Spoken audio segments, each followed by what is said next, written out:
Chapter 1. Zhonghai City, Kongju District. Kongju District was a resettlement housing district on the outskirts of Zhonghai City. The living environment was not very good, and the neighborhood committee had long existed in name only. In addition, the district was built early. Therefore, even though many of the iron doors downstairs had rusted, and even locking the doors had become a problem, the iron doors were still not replaced. Chun-Shi stood at the entrance of the district in ragged clothes, watching a few children happily playing football in the garden. He suddenly had a feeling that it was a lifetime ago. It felt like a lifetime ago. Yes, 500 years, 5 centuries was so long. It was as if she'd had a very, very long dream. It wasn't until she stood on solid ground and carefully felt the familiar surroundings that Chun-Shi felt like she'd finally woken up from that nightmare. Master once said that he had an obsession in his heart that he could not let go of, so this life could only end here. In this regard, Chun-Shi did not care at all. So what if his cultivation was high? Just to live for 1,000 more years? 10,000 years? Or even eternal life? Hey. He had long been tired of that world where in order to compete for cultivation resources, people resorted to all kinds of means, cheating and scheming against each other all day long. If it were not for this remaining obsession in his heart, Chun-Shi was afraid that he would not have been able to hold on and turned into a pile of yellow soil in that cruel world. Now that he thought about it, what was the difference between the so-called immortals and those beasts fighting for food in the chicken coop and pig pen? Earth was still the best. Even the haze and exhaust made people feel comfortable. Chun-Shi thought happily, and could not help but laugh. A 4 or 5-year-old boy stood not far away, looking at the silly weirdo in front of him. Just as he was about to go forward and study this weirdo, a fat auntie quickly rushed out from the side, then grabbed the boy's ear and dragged him by the ear into the building. As she walked, the fat auntie scolded. "You are simply disobedient. How many times have I told you to stay away from these lunatics? Be careful that they don't catch you and eat you." After hearing the fat auntie's threat, the little boy was obviously scared. He quickly shrank into the auntie's arms and hid in the building under her protection. Chun-Shi stood at the side and silently watched the scene unfold in front of him. For the first time, he had an awkward expression on his face. He then lowered his head to look at himself and smiled helplessly. His current appearance could be said to be extremely miserable. His white gown had long been reduced to rags, and his hair was as messy as a chicken coop. There were even obvious burn marks on the ends of his hair. If he walked out like this, it was not surprising that he would be regarded as a lunatic who made a living by rummaging through trash cans on the streets. His soul was damaged, his cultivation was lost, and there were countless internal injuries on his body. This was the price he had to pay to return. However, even though it was tragic, at least he managed to come back alive, right? With the power of the soul formation stage, he had to cross the void, pass through several space rifts, and cross many galaxies before finally returning to Earth. It wasn't an exaggeration to say that this was definitely a magnificent feat that had never been done before and would never be done again. Chun-Shi calmed himself down and walked in the familiar direction. As he got closer and closer to the familiar building, his heart began to beat violently. He had not experienced this kind of nervous and uneasy feeling for 500 years. He had suffered in the cultivation world for 500 years. He had gone from the lowest level of servant to a mighty divine monarch. In the end, he still gave up everything and risked his life to forcibly return. In fact, it was because of the stubbornness in his heart. Since there was no hope of attaining the throne in this life, why not return to his roots and rest early? Chun-Shi, who was determined to die, set off just like that. The heavens seemed to have finally opened their eyes. Originally, he thought that when he came back, he would only see everything in the past turn into mulberry fields. However, who would have thought that after arriving on Earth, Chun-Shi would be shocked to discover that only 5 years had passed on Earth. Only 5 years. What was the cause of this? Chun-Shi didn't know, nor did she want to know. He only cared about one question now. 5 years had passed. Was she doing well? She was now, suddenly. Chun-Shi did not dare to imagine anymore. He who had only used 500 years to become a divine monarch, and was known as the Supreme on the prodigy roll, suddenly felt a little scared. Last year, in this door the peach blossoms were both red. He did not know where the peach blossoms were, but the peach blossoms were still smiling. Forget it. If you marry someone else, I will also fulfill the promise I made to you at that time. As if he had finally made a decision, Chinshi threw away the various distracting thoughts in his mind and strode through the familiar iron door. I ascended to become a divine monarch, not to live forever, but to bless you with happiness and peace. Third floor. The second room from the left, 302. When he saw the slightly faded fortune on the iron door, Chinshi was suddenly stunned. The word fortune was still there, and the couplet was still there. This was what he had personally put on with her before he disappeared. Could it be, she is still waiting for me? Chinshi stretched out his trembling right hand and gently knocked on the door. Now he looked like a groom standing on the wedding stage ready to welcome the bride, but also like a Luther who received an invitation, but did not dare to look at the bride's name on it. Chinshi tidied his tattered clothes, trying to make them more pleasing to the eye. Then he scratched his hair again. That skillful action was like that of 500 years ago, when he was still in university. Every morning before he went out for a date, he would do this signature action in front of the mirror. Who is it? Chinshi did not have to wait for long before someone answered the door. The moment he heard this voice, Chinshi felt as if his heart had suddenly become empty. This was not her voice. Definitely not. Perhaps to verify Chinshi's guess, after this voice the door opened. Behind the door was a middle-aged woman who looked to be in her 50s or 60s. When the middle-aged woman saw Chinshi's tattered appearance, a trace of panic flashed in her eyes. She thought that a criminal was going to rob her house. What do you want? The middle-aged woman deliberately raised her voice and asked. She was a little scared of the person in front of her, so she deliberately spoke loudly to alarm the neighbors. Big sister, I am not a bad person. Chinshi helplessly took a few steps back. Then he forced a smile and said, I used to live here, but after I left, my wife lived here alone. Auntie, do you know when she moved away? What? I have always lived here. I have lived here for several years. How come I have never seen you? Are you here to steal something? If you don't leave, I will call the police. Don't, I will go. Chinshi helplessly smiled, looked deeply at the door number above the iron door, and walked down the stairs unwillingly. It was impossible that he remembered wrongly, absolutely impossible. This was his home. At least, it used to be their home. The middle-aged woman hid behind the door, and after seeing Chinshi turn and leave, she relaxed a lot. Secretly looking at Chinshi's side profile, the middle-aged woman suddenly seemed to have thought of something. She quickly opened the door and rushed out. Hey, wait a minute. The middle-aged woman came in front of him, looked up at him carefully for a while, and felt that this person was very similar to the person in the photo. Suddenly the middle-aged woman violently grabbed Chinshi's arms and said excitedly, It's you, Chin family's boy. You are finally back. You are Auntie Zhang?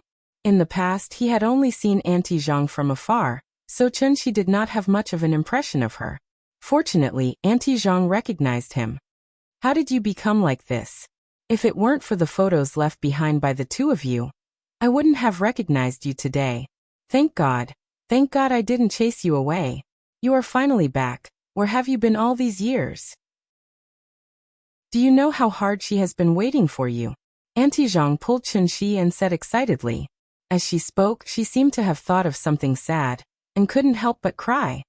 Auntie Zhang, I am sorry, it's my fault, I didn't take good care of her.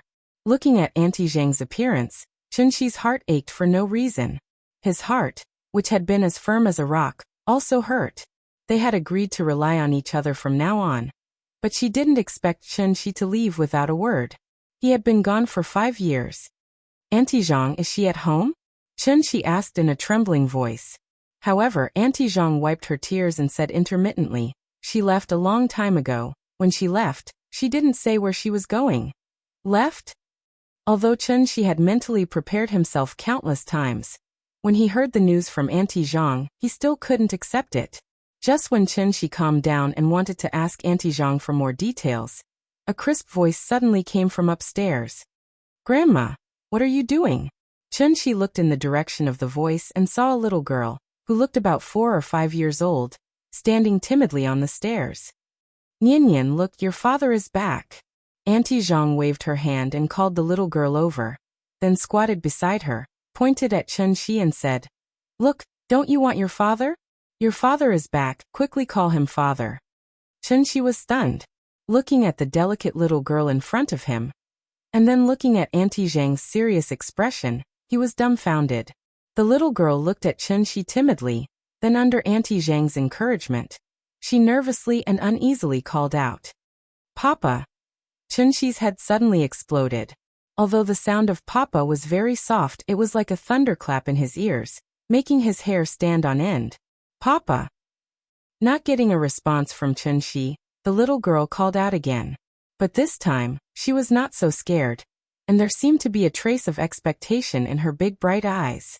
"She gave birth to a daughter for me?" Chunxi suddenly squatted down and hugged his daughter.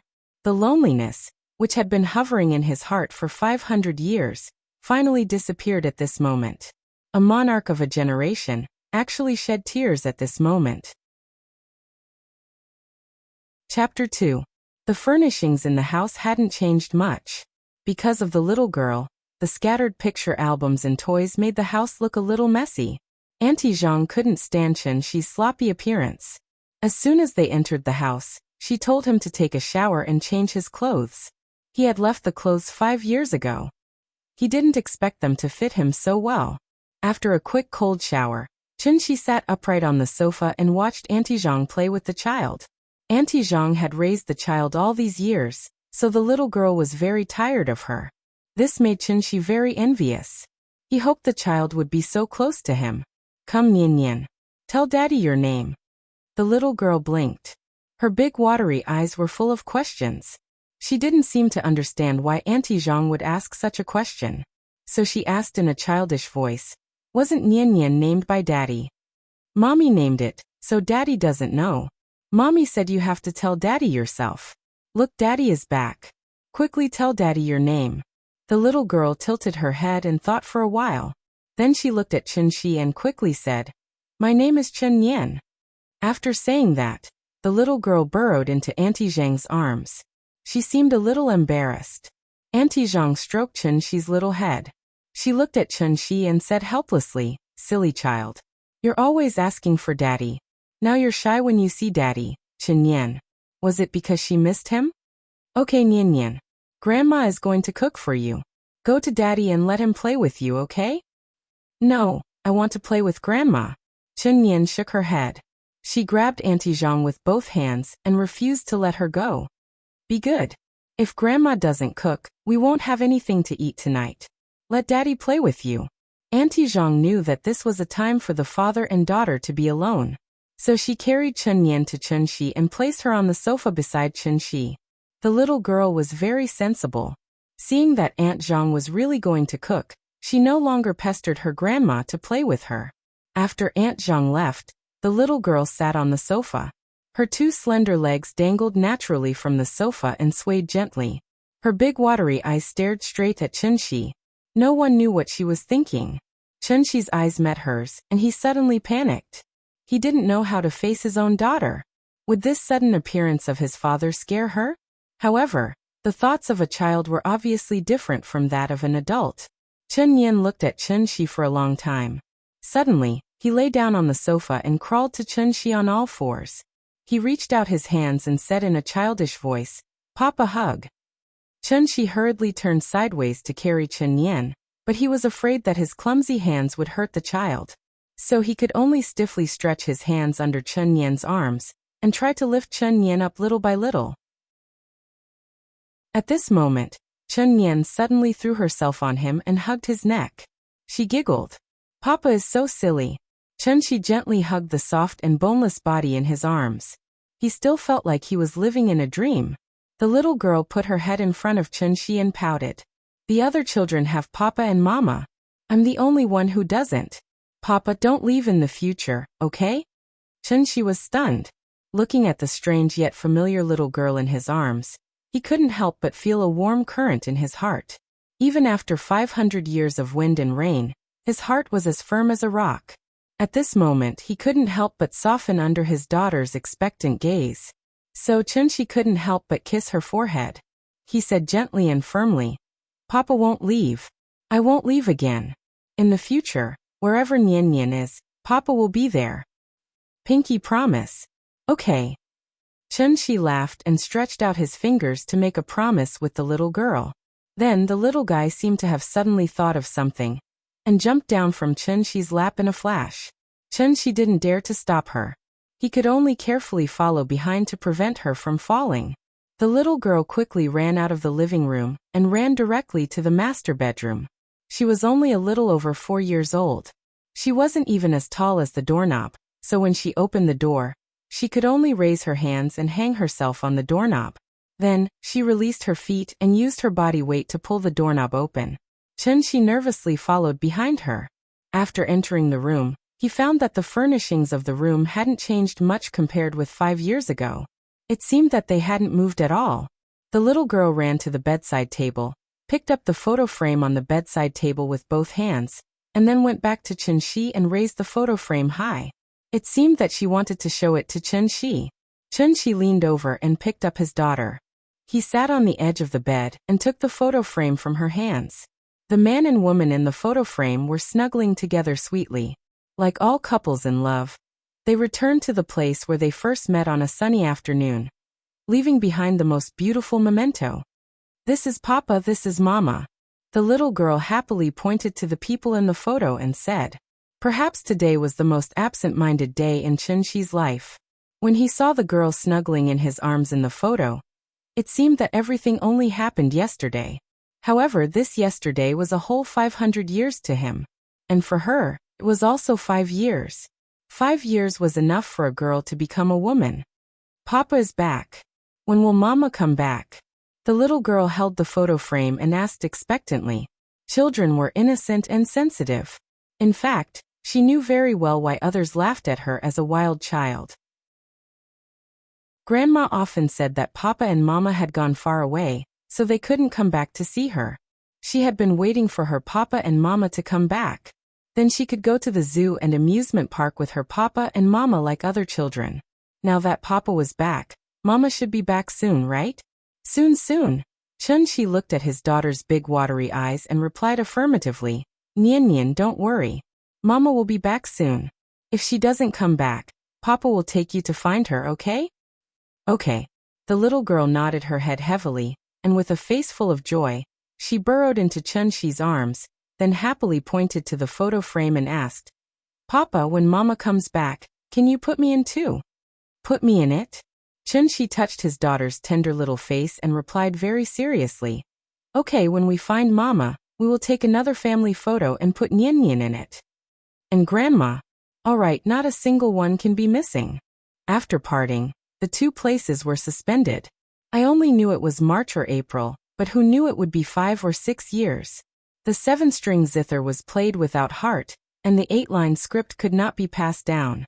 The 9 rings were broken in the middle, and I looked at the 10-mile pavilion anxiously. Hundreds of thoughts, thousands of thoughts, and all kinds of helpless complaints. Thousands of words and thousands of words were endless. And I was so bored that I leaned on the railing. On the 9th day of the month, I looked at the wild goose. In the middle of August, the moon was round, but the people were not round. In the middle of July, I burned incense and asked the heaven. In the dog days of June, everyone fanned me, and my heart was cold. In May, the pomegranate was brighter than fire, and the cold rain watered the flowers. In April, loquats were not yellow, and my heart was more confused. In a hurry, the peach blossoms in March turned with the water. In February, the kite string broke. Chapter 3. After dinner, Nian Nian sat on the sofa and watched cartoons with relish. Chunshi took this opportunity to talk about the past with Aunt Zhang. Not long after you left, Yingying found out that she was pregnant. She even came to me specifically to talk about it. Aunt Zhang recalled and said in a deep voice, Yingying was born into a rich family. She had never suffered much.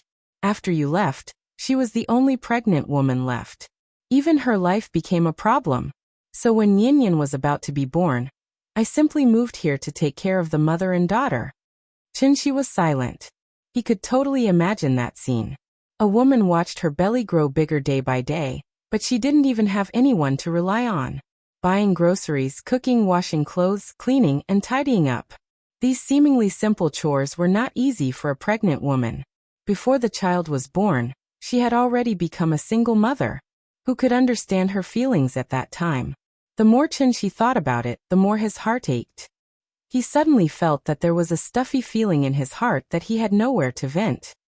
Later, Nian was born. The family's expenses also increased. Seeing that there was no income coming in all day, she became very anxious. So, she went out to find a job and worked overtime all day. She was so tired that she almost went out of shape. Speaking of this, Aunt Zhang suddenly glanced at Chunshi, then sighed and said, "I'll tell you the truth. When she went to work, the entrance of this house was full of luxury cars all day long. All of them were men who were chasing after her. They were so noisy. A few of them even fought because they wanted to enter the house. The neighbors were all complaining. Actually, I saw that those people were all better than you. The mother and daughter were orphans and widows. If she could find one of them to marry, it would be good for her and Nian. So I repeatedly asked her to consider it. But that girl was also stubborn. Every time I mentioned this, she would get angry. I don't know if she was bewitched by you. You, the heartless man, ran away without a word, leaving her alone to suffer." Hearing this, Chunshi could only smile bitterly. That night, he worked overtime until very late. When he came back, it was raining heavily. He was running on the street when he was suddenly struck by lightning and fainted. When he woke up again, he was already in the heavenly jade world billions of miles away, which was also the legendary immortal cultivation world. Chunshi thought about it carefully. There were several galaxies between Earth and the heavenly jade domain. How powerful could a bolt of lightning be? The electric current was too weak to even scratch an itch, so it was absolutely impossible for lightning to cause him to instantly travel through the galaxy. The real reason was most likely that an ancient secret treasure that existed on Earth was coincidentally activated by lightning, thus affecting him while he was running in the rain. The more he thought about it, the more it deviated. Chunshi quickly shook his head and focused on listening to Aunt Zhang's explanation. When Nian was more than a year old, Ying suddenly told me that she was going to find you and wanted to entrust the child to me.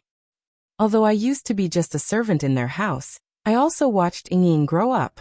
To put it bluntly, I had long regarded Ying as my own daughter, and her daughter was naturally my granddaughter, so I agreed. She went to find me. Yes, and then I never saw her again. Did she go home? Aunt Zhang, can you tell me where her home is? I'll go find her. Chunshi was a little anxious. They were together for 5 years, but in those 5 years, she never mentioned her family, nor did she say where her home was. Every time Chunshi asked, she would be a little unhappy. Later, Chunshi didn't dare to ask again. I can't tell you. Aunt Zhang shook her head and sighed. Before she left, she said that if you came back and she didn't, then you shouldn't go out to find her, and don't go to her home, because she won't go home. Why? Chunshi was a little confused. Sai, don't ask. In short, her family matters are very complicated. I can't tell you. Aunt Zhang glanced at Chunshi, as if she felt that it wasn't a good idea to be perfunctory, so she explained, besides, with her personality, if she decided to go home, she would definitely come back and bring Nian with her. But now Nian is 4 years old, and she hasn't come back, so I guess she's probably still looking for you all over the world. Looking for me? What can she use to find me? Chunshi shook his head with a bitter smile. At this time, the little girl just finished watching an episode of the cartoon, and then excitedly jumped into Chunshi's arms, interrupting the conversation between the two. Let's not talk about Ying for now. This little girl in front of us is the most important thing. Aunt Zhang saw that the little girl and her father were much closer, and said with satisfaction, I originally planned to wait until this year's New Year. If the two of you didn't come back, I would take Nian back to my hometown. My granddaughter has grown up, and the two of them are busy with work and don't have time to take care of the child, so I have to go back and help them take care of the child. Hearing this, Chunshi couldn't help but look at the lively and cute little girl in his arms, and then looked at Aunt Zhang very seriously and said, I'm grateful to have you all these years. I can't thank you enough. I will definitely remember this kindness in my heart. If it weren't for Aunt Zhang, Chunshi didn't dare to imagine what kind of life his wife and daughter would be living. How could such a great kindness be repaid with a simple thank you? Don't say these things. Ying is also half a daughter to me. Since she entrusted Nian to me, I will naturally treat this child well. However, since you're back, I'll leave Nian in your care. I should go home and see my granddaughter. After saying this, Aunt Zhang looked kindly at Nian, as if she was still reluctant to part with her. At this time, the little girl also heard her words. She quickly jumped down from Chunshi's arms and ran to Aunt Zhang's side. She suddenly burst into tears, hugging her legs and sobbing, "Grandma, don't go." "Good girl, Grandma won't go. Grandma will stay with you." Aunt Zhang smiled and rubbed Nian's head, but there was still a trace of reluctance in her eyes. After living together for a few years, even if it was just raising a cat or a dog, there would be deep feelings, let alone an innocent and cute child. After coaxing the little girl, Aunt Zhang hugged her and said to Chunshi earnestly, "I won't ask where you've been these years, but looking at your appearance when you came back, I guess you didn't have a good time these years." "You can say that. Anyway, it's a long story." Chunshi nodded. In his heart, he had already vaguely guessed what Aunt Zhang was going to say. "Actually, I don't really want to leave the child with you because I'm worried. But after all, you're her father. As an outsider, I can't interfere too much.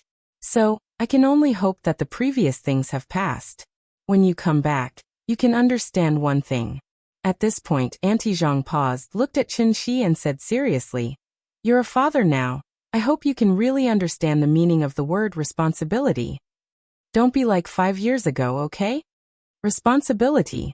Chunshi suddenly felt that this word was a little heavy. Chapter 4.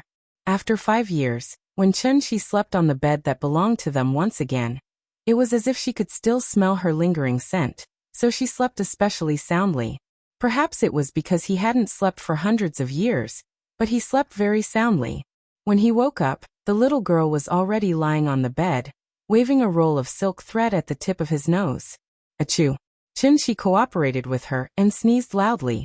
The little girl immediately giggled. Seeing his daughter's excited expression because of her successful prank, Chunshi couldn't help but feel warm. He hugged her and kissed her little face.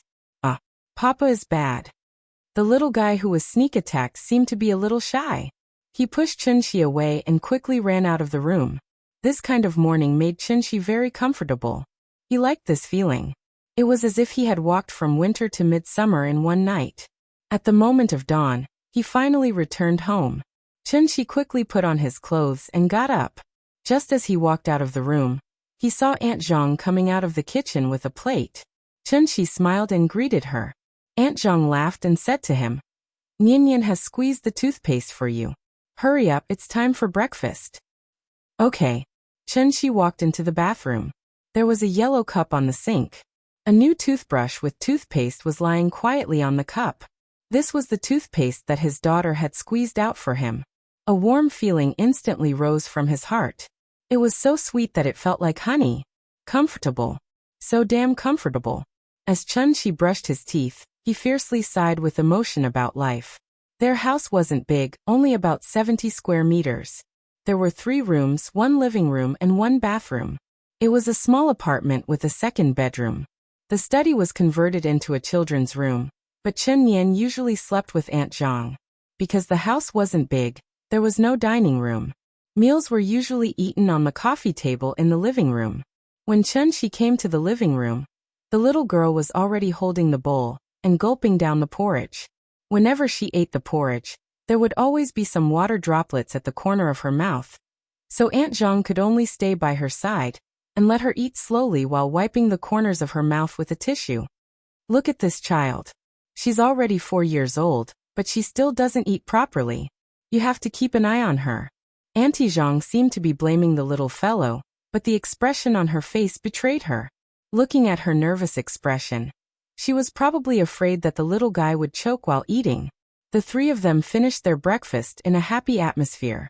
When Chunshi helped Aunt Zhang clear the table, he brought up his current idea. "Auntie Zhang, I want to go out later and see if I can find a suitable job." Hearing this, Aunt Zhang was suddenly overjoyed.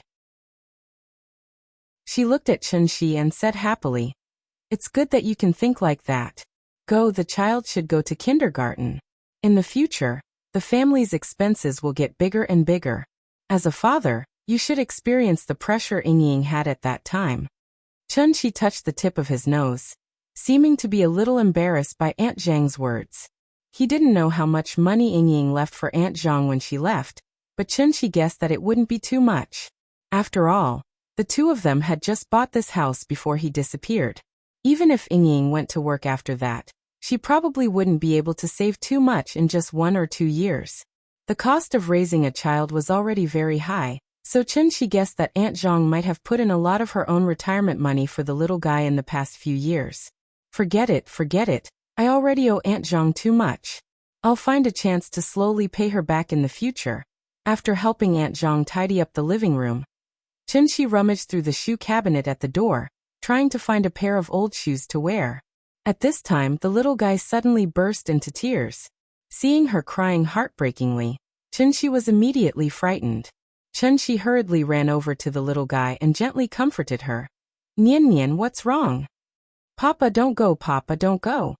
The little guy sat on Chunxi's arm, crying and firmly grasping Chunxi's neck with her hands. It looked as if she had been greatly wronged. If a child's crying could be graded, then she must be at the S level now. Papa won't go anywhere. Nian, be good, don't cry. Chunxi didn't know whether to laugh or cry. It turned out that the little guy saw him looking for shoes and thought that he was going to leave. Because of the commotion, Aunt Zhang hurriedly came out of the kitchen. She patted Chun Nian's head and persuaded, "Nian, be good, Papa won't go. Papa has to find a job to earn money to support the family.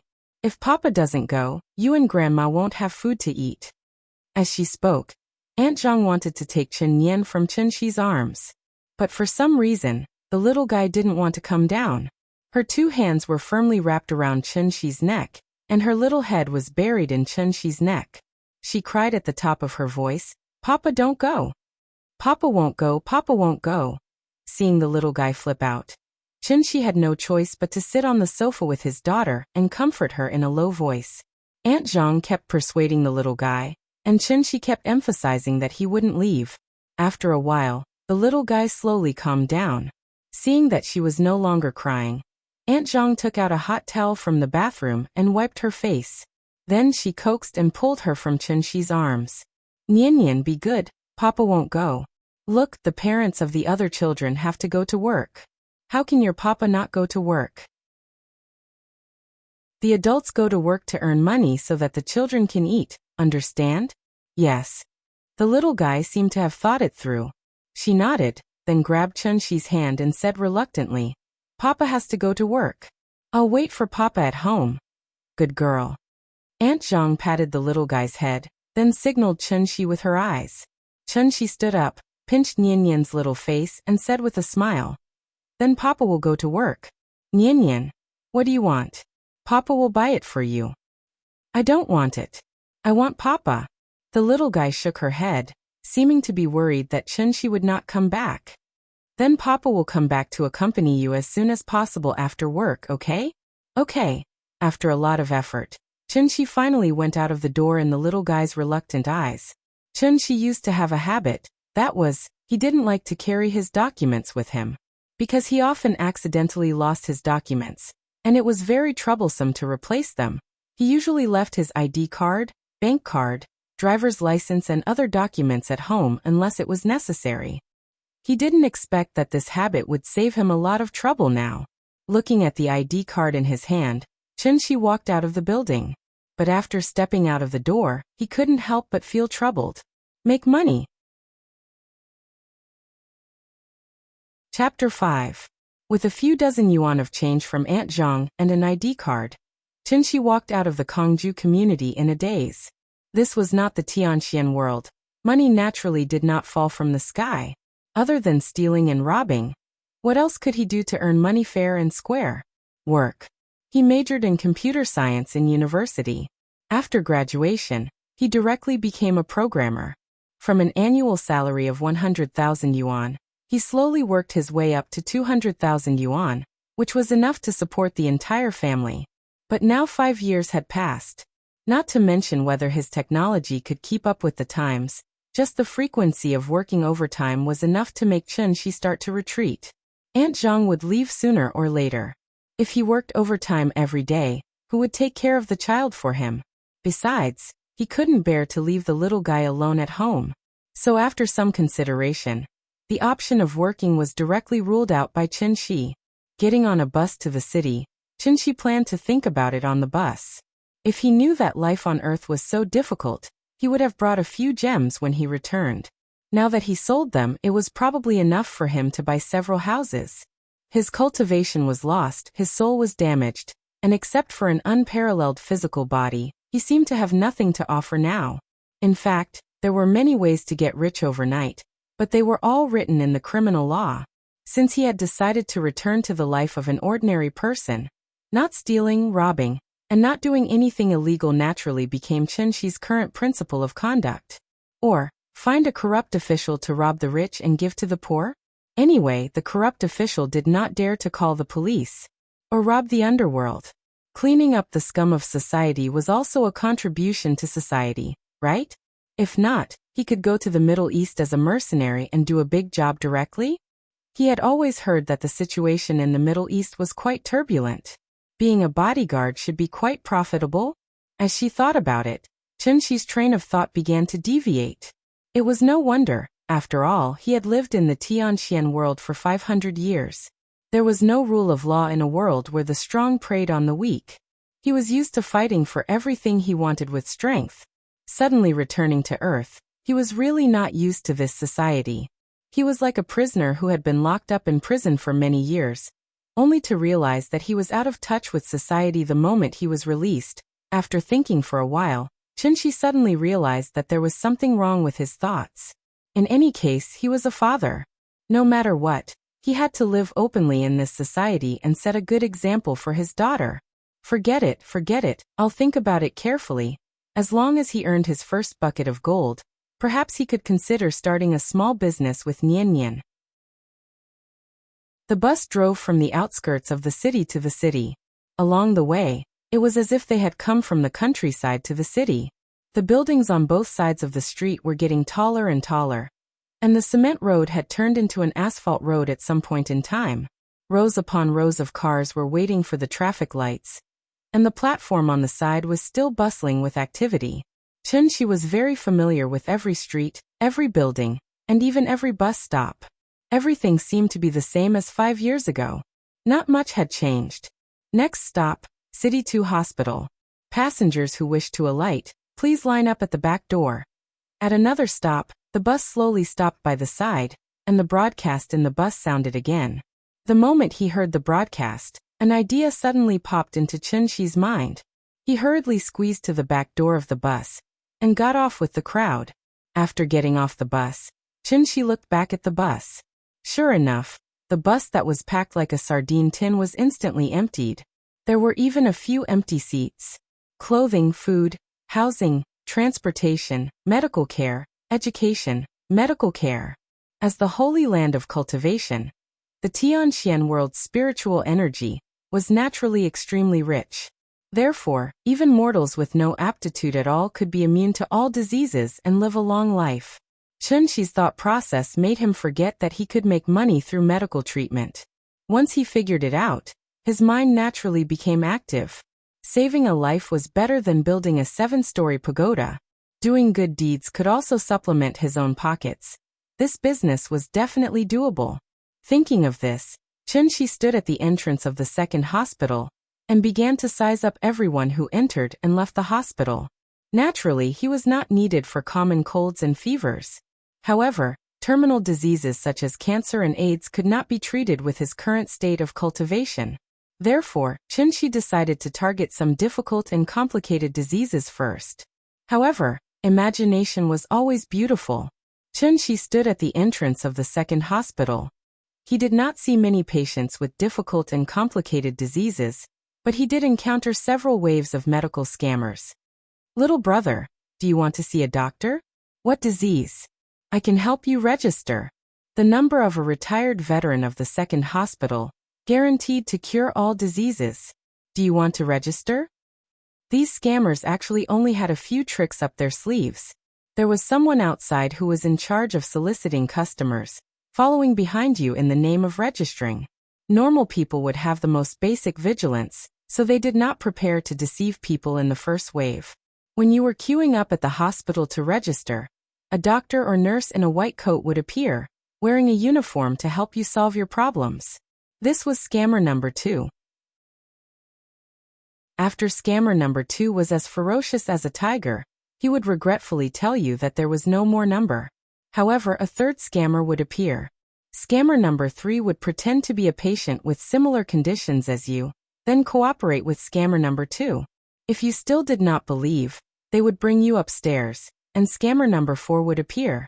In short, scammers number 2, 3, and 4 only had one goal, and that was to trick you into leaving the hospital and going to the outpatient department where the retired miracle doctor was.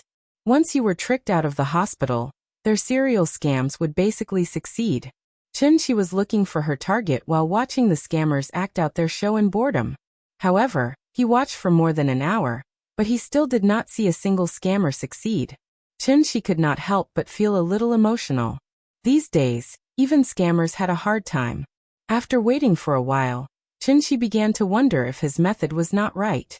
Even if he encountered patients with difficult and complicated diseases, people might not necessarily believe him if he waited at the entrance of the hospital like this.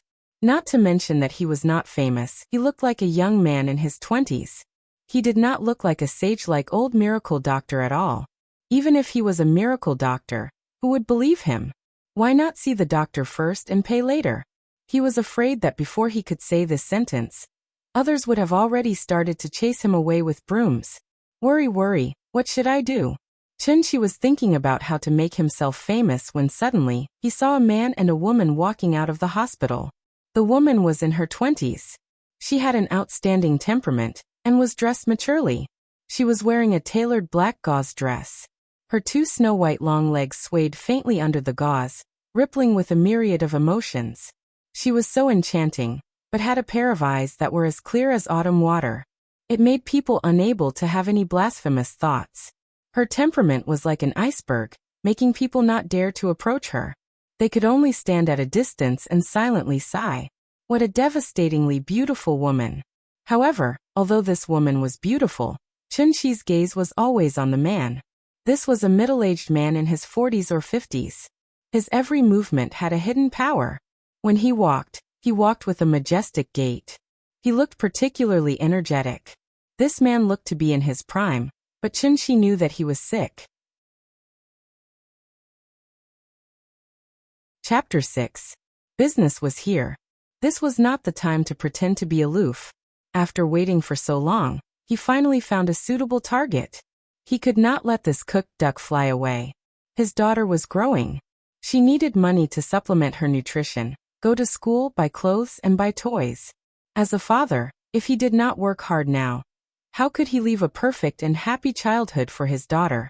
Therefore, when Chun-Chi saw his target appear, he took the initiative to walk toward them.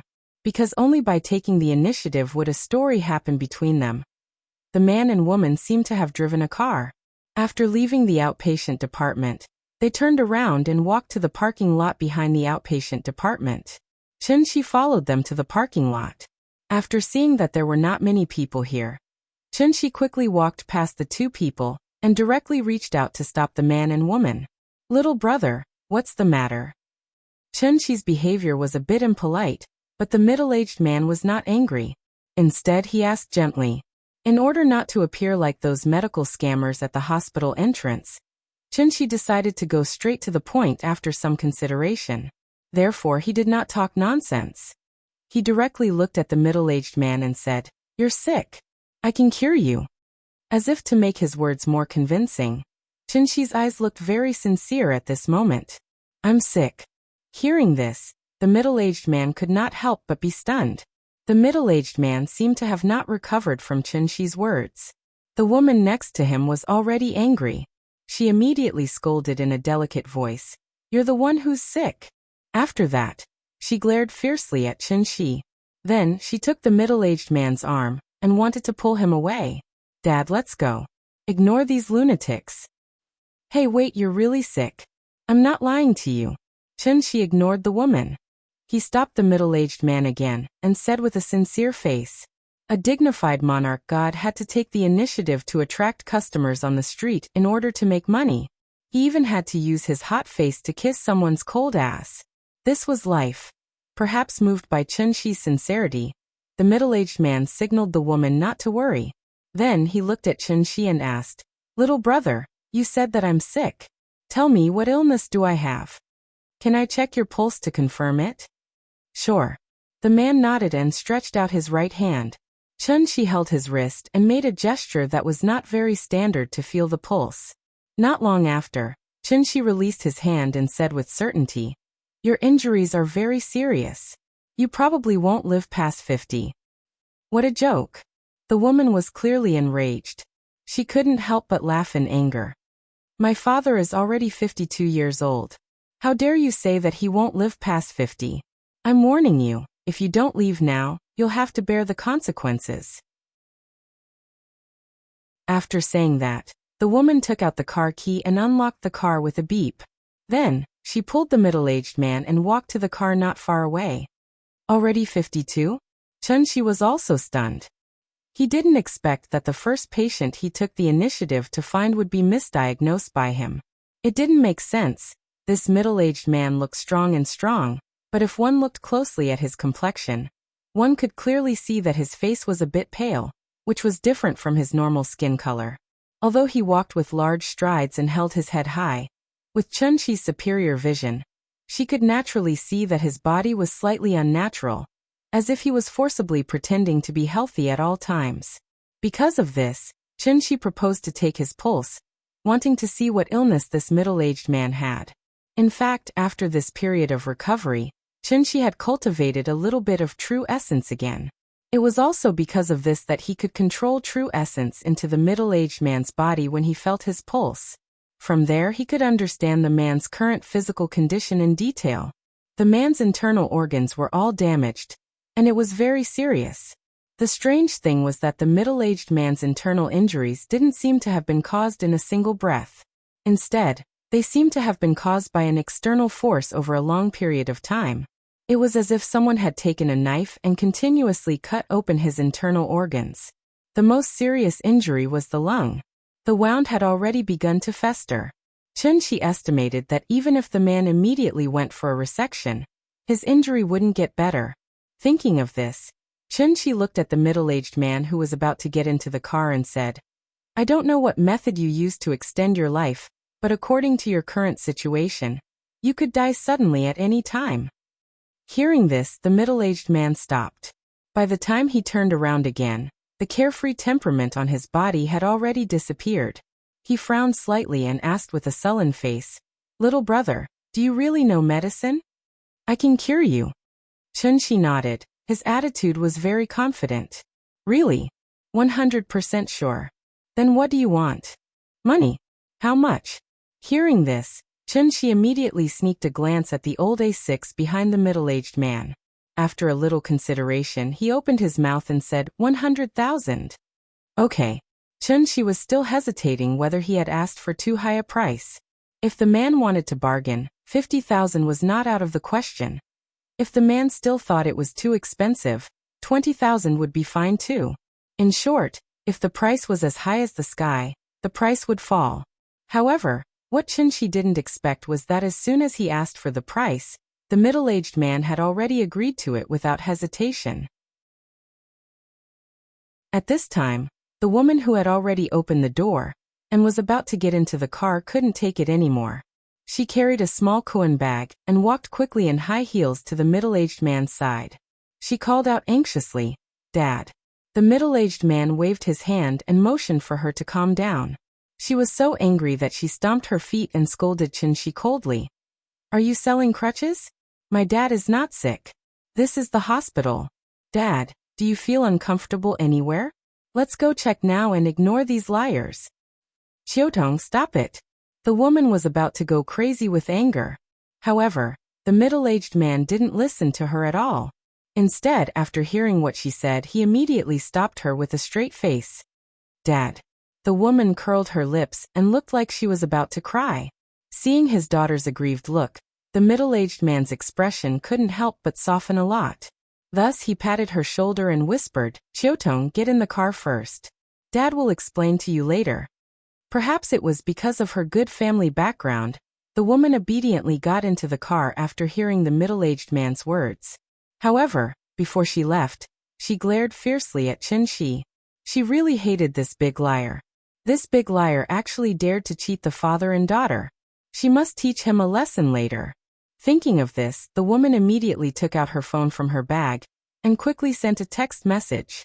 Outside the car, the middle-aged man waited until his daughter got into the car before he looked at Chen Shi and said seriously, "Money is not a problem, but I hope you really saw through my illness. Otherwise," he didn't say the second half of the sentence, but the meaning was self-evident. Chen Shi nodded, indicating that he understood what he meant. Chapter 7. Ning Chiotong pouted as she sat in the driver's seat. Her father, Ning Zhonghua, sat in the front passenger seat. As for the back seat, naturally, it was the big liar that she hated so much. Ning Chiotong couldn't understand what was going on with her father. As his daughter, Ning Chiotong naturally knew her father's physical condition very well. He usually looked very healthy. He could carry a bucket of nearly 20 pounds of mineral water with one hand, and even run around the house with it. But how could this big liar scare her father with just a few words? Even selling crutches wouldn't be so exaggerated. Ning Chiotong drove away from the second hospital very gloomily. Then, under Chen Shi's command, she reluctantly drove to the nearest Chinese medicine shop. After she parked the car, Chen Shi said to Ning Zhonghua, "I'll give you a prescription first. It can temporarily relieve your condition." After that, Chen Shi stretched his hand over the center armrest and spread his left hand directly in front of Ning Chiotong. "What?" Ning Chiotong sat in the seat angrily. She originally wanted to wait for Chen Shi to get out of the car, and then persuade her father not to believe this liar. She didn't expect that the big liar didn't get out of the car immediately. Instead, he suddenly stretched out his hand, which suddenly scared her. "Give me some money. Buying medicine costs money. I don't have any money on me," Chen Shi said as a matter of course. After Ning Chiotong heard his words, she suddenly felt that she was going to faint. When she was about to scold this big liar, Ning Zhonghua suddenly opened the front passenger's drawer, then took out a stack of money and handed it directly to Chen Shi. Chen Shi took the money and weighed it. It was estimated that this stack of money was exactly 10,000 yuan. "It should be enough. Wait for me." He didn't hesitate and directly took the money and got out of the car. Ning Chiotong stared at Chen Shi firmly. She finally withdrew her gaze until he walked into the pharmacy. Looking at her vigilant look, she was probably afraid that Chen Shi would run away after getting the money. "Dad, what's wrong with you? That kid is obviously a liar. How can you even believe such a child's play?" Seeing that the outsider had left, Ning Chiotong could not help but complain to Ning Zhonghua. "He's not a liar." Ning Zhonghua shook his head. He couldn't help but laugh when he saw his daughter's sorrowful appearance. He comforted her. "Chiotong, actually, this little brother is right about one thing. That is, I really can't live past 50 years old." "Dad, you're already 52. It's impossible for me to remember your birthday wrong." Ning Chiotong immediately became anxious. Dad even forgot how old he was this year? Could it be that this big liar used some kind of drug? Or was it some kind of hypnotism? Was that why his father believed him? Oh no! What to do? Ning Chiotong was as anxious as an ant on a hot pan. She couldn't help but let her imagination run wild. The more she thought about it, the more outrageous it became. Meanwhile, Ning Zhonghua was thinking about whether to tell his daughter everything, so he did not immediately explain. The car was quiet for a while. Ning Chiotong took out her phone to call the police because today's bizarre experience was completely beyond her understanding. However, at this moment, Ning Zhonghua sighed deeply and said, "Chiotong, do you remember that I left for a period of time 3 years ago?" "Ha." Ning Chiotong thought for a while and replied, "I remember that you went abroad for a long period of time 3 years ago. I think it was to talk about investment. However, didn't that thing fall through in the end?" Hearing this, Ning Zhonghua fell silent. After seriously thinking about it, he decided not to tell his daughter for the time being.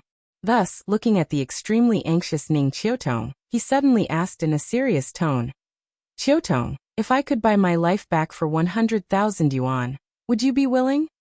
Dad, if it could really make you live a long life, I wouldn't even blink an eye, even if it was 10 million or 100 million yuan. But look at him. He's obviously a liar. How could you even believe the words of a hooligan like him? Ning Qiutong was very angry. This was not a matter of money, but because she always felt that her intelligence was being insulted. I understand what you mean. Ning Zhonghua turned sideways and reached out to pat the back of Ning Qiutong's hand. Then he said seriously, I don't completely believe him, but I have to believe him. I even hope that he didn't lie to me from the beginning to the end, because I can't afford to gamble. If 100,000 yuan could buy my life back, then what's wrong with giving it a try? Dad, if you really feel uncomfortable, let's go back to the hospital for a checkup, okay? If you think that the standard of the city's second hospital isn't good enough, then I'll go abroad with you for a checkup. Ning Zhonghua shook his head and reached out to hug his daughter. Then he said solemnly, Trust your father's feelings, okay? Half an hour later, Chen Qi walked out of the pharmacy with 2 big bags. As soon as he opened the door, he felt that the atmosphere in the car was a bit strange. Thinking about it, looking at the woman's dress and temperament, he guessed that she was a real strong woman at work. This kind of social elite usually paid attention to objectivity, rationality, and facts, so they always only believed in their own judgment. Since she had already determined that he was a liar, then naturally she wouldn't believe him no matter what. He guessed that she had just quarreled with her father.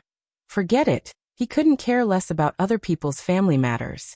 Since Wang Zhonghua was willing to believe him, then Chen Qi would naturally do his best to cure him. Chen Qi opened the door and put one of the bags of medicine in the back seat. Then he carried the other bag and stood beside the passenger seat. Then he said to Wang Zhonghua through the window, Take the bag of medicine in the car back. Decoct 1 dose every day. Decoct 2 juices for each dose. Take 1 in the morning and 1 in the evening, and take it after meals. And what else? This medicine can only relieve the pain temporarily. It won't help your condition at all. Speaking of this, Chen Qi lifted the other bag of medicine in his hand, then pointed to the bag and said, I need 3 days to prepare. Give me a business card, and I'll contact you in 3 days. Okay. Ning Zhonghua took out a business card from the bag and handed it to Chen Qi. Chen Qi glanced at it. There was only a name and a string of phone numbers on it. Put the money for the medicine on me. There's no need for a deposit. After I cure you, I'll settle it again. 90,000. After that, Chen Qi waved at Ning Zhonghua and turned to leave. After Chen Qi left, Ning Qiutong started the car angrily. Then she spat and said with some sarcasm, So useless. You're satisfied with just 10,000. Hey, Qiutong, why do I feel like there's another meaning in your words? Are you blaming your father for being senile? How would I dare? Ning Qiutong said with resentment. Didn't you see that he bought a lot of medicine? How much is this medicine worth? Dad, I think you don't know the hardships of ordinary people. It's 10,000 yuan. The average salary in Zhonghai is less than 5,000. He earned 2 months' salary in half an hour. Isn't that enough? Hearing this, Ning Zhonghua laughed and said, Let's wait. Didn't he say that he needed 3 days to prepare? Don't jump to conclusions. Let's talk about it in 3 days. There are still 3 days left. I dare to bet that he has already disappeared without a trace. After that, Ning Qiutong looked at the rearview mirror, as if trying to find the big liar's figure. As for Chen Qi, she really did as she said. She had long since run away, because he had to rush home to see his daughter. After not seeing the little girl for half a day, Chen Qi began to feel a little empty in his heart. He was not used to it. As long as he thought of the little girl waiting for him to come home, he couldn't wait to recover his cultivation immediately and fly to his daughter in an instant. Chapter 8. In fact, Ning Qiutong really wronged Chen Qi, because after buying the medicinal materials, there was only about 800 yuan left out of the 10,000 yuan. Ordinary medicinal materials were not expensive, but the aged ginseng, deer antler, and caterpillar fungus were very valuable things. These aged tonic medicines contained a small amount of heaven and earth spirit qi. Because the cultivation environment on earth was too bad, the heaven and earth spirit qi was almost dried up, so Chunxi could only extract it from this kind of medicine. Ning Zhongguo's injury was very serious, and there was no way to treat it through ordinary means, so Chunxi was going to refine a simplified version of the energy cultivation pill for him, using immortal means to save his life. When Chunxi returned to Kangju district with a large bag of medicinal materials, it was already 5 o'clock in the afternoon. The same place, the same time, the same person. But his state of mind was already very different from yesterday. With a faint trace of expectation, Chunxi quickly walked to the door of the house. The familiar apartment building, the familiar iron gate, and the familiar feeling of space and time overlapping, just like yesterday, he stretched out his hand and gently knocked on the door. But this time, just as he finished knocking on the door, there was an instant movement in the house. "Papa! Papa! Papa is back!" The little fellow shouted excitedly. That soft and crisp voice could be heard clearly even by Chunxi standing outside the door. Then, with a burst of hurried footsteps, the door opened. The little fellow maintained the posture of hanging on the door handle, tilting her head and revealing a pair of bright big eyes, quietly glancing outside the house. And when she saw that the person outside the house was really her father, she immediately shouted excitedly, and then pushed open the iron door with great effort, directly throwing herself on Chunxi's lap. "Papa!"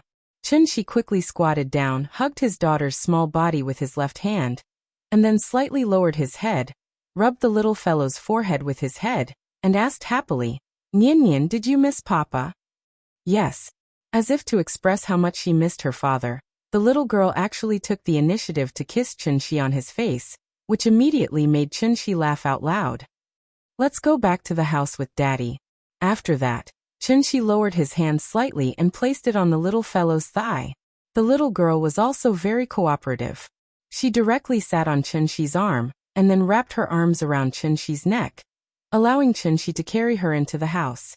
Perhaps it was because she hadn't seen her father for a long time, but after Chunxi sat on the sofa with the little fellow in his arms, the little fellow was unwilling to get down.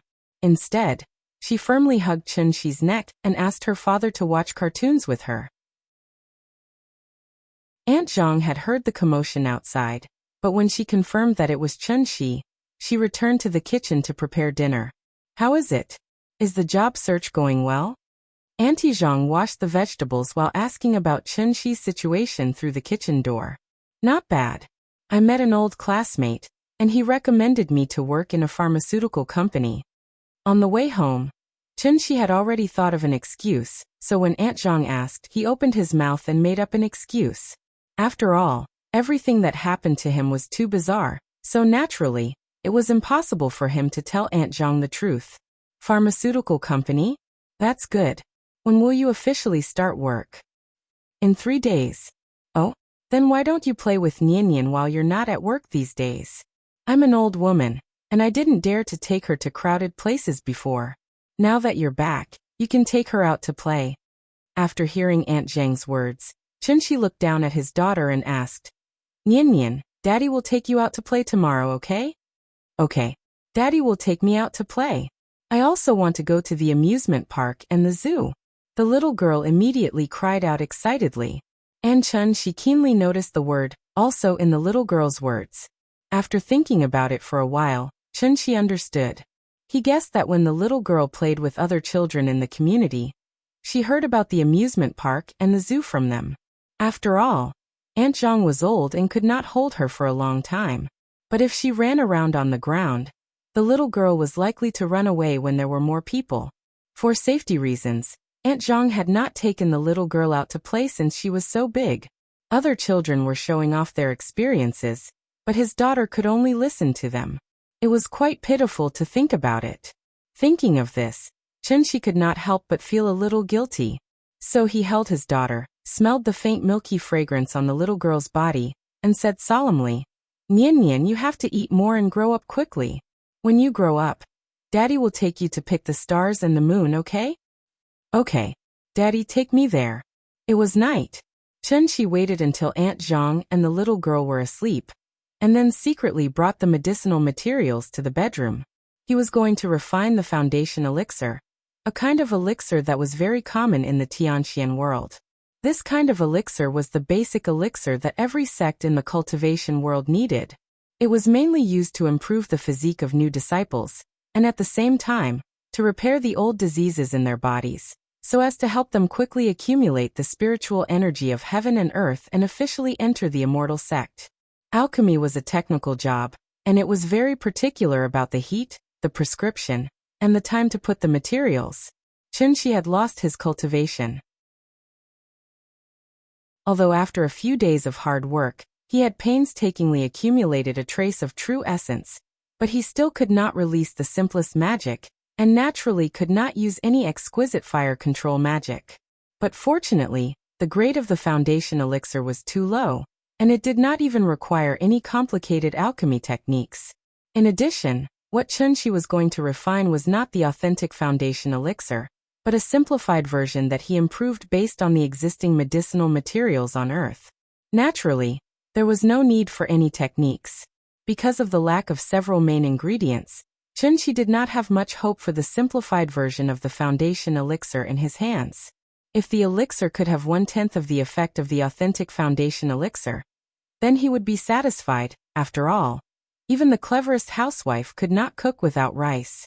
Even if he was a grandmaster of alchemy, it was impossible to refine a furnace of elixir out of nothing. Chen-Shi secretly took an iron basin from the kitchen and placed it on the ground, and sat cross-legged on the side. Then, he set up a spirit-gathering formation around the iron basin to prevent the spiritual energy from leaking out. Chen-Shi slowly put the medicinal materials into the iron basin, starting with the most common ones. When the ordinary medicinal materials filled the iron basin, he put a ginseng in the center of the iron basin, and this was the most valuable part of his large bag of medicinal materials. Shinnong's herbal classic had a saying, "Ginseng mainly nourishes the 5 viscera, calms the spirit, stabilizes the soul, stops palpitations, dispels evil spirits, brightens the eyes, and improves happiness and wisdom. If taken for a long time, the body will be lighter and the life will be prolonged." Ningzhongguo's 5 viscera were injured, so using ginseng as the main ingredient was naturally the best. After putting everything in place, Chen-Shi concentrated and began to quietly feel the spiritual energy of heaven and earth that existed around him. After adjusting for 81 breaths, suddenly, a strange gust of wind blew in the room with the doors and windows closed. At the same time, Chen-Shi finally opened his eyes. In the dark and gloomy room, his 2 eyes shone like fireflies. They flickered in the darkness, looking very strange. "Gather." As his voice fell, the medicinal materials in the iron basin began to tremble slightly. Then a faint cyclone spiraled up from the middle of the medicinal materials, like a tornado, raging and swallowing everything around it. Chen-Shi's arms moved continuously, and in an instant, he had already made a few gestures. "Rise." Chapter 9. The next morning, Chen-Shi was lying on the bed with his back to the door. The little fellow quietly opened the door handle, glanced at Chen-Shi's back, and then tiptoed to Chen-Shi's bedside. She took a feather pulled out from the feather duster, walked to Chen-Shi, and put the feather to the tip of Chen-Shi's nose. But at this time, Chen-Shi, who had been closing his eyes, suddenly opened his eyes. Wow! Chen-Shi was about to pounce on her. The little fellow was obviously startled by him, and her small body could not help but tremble.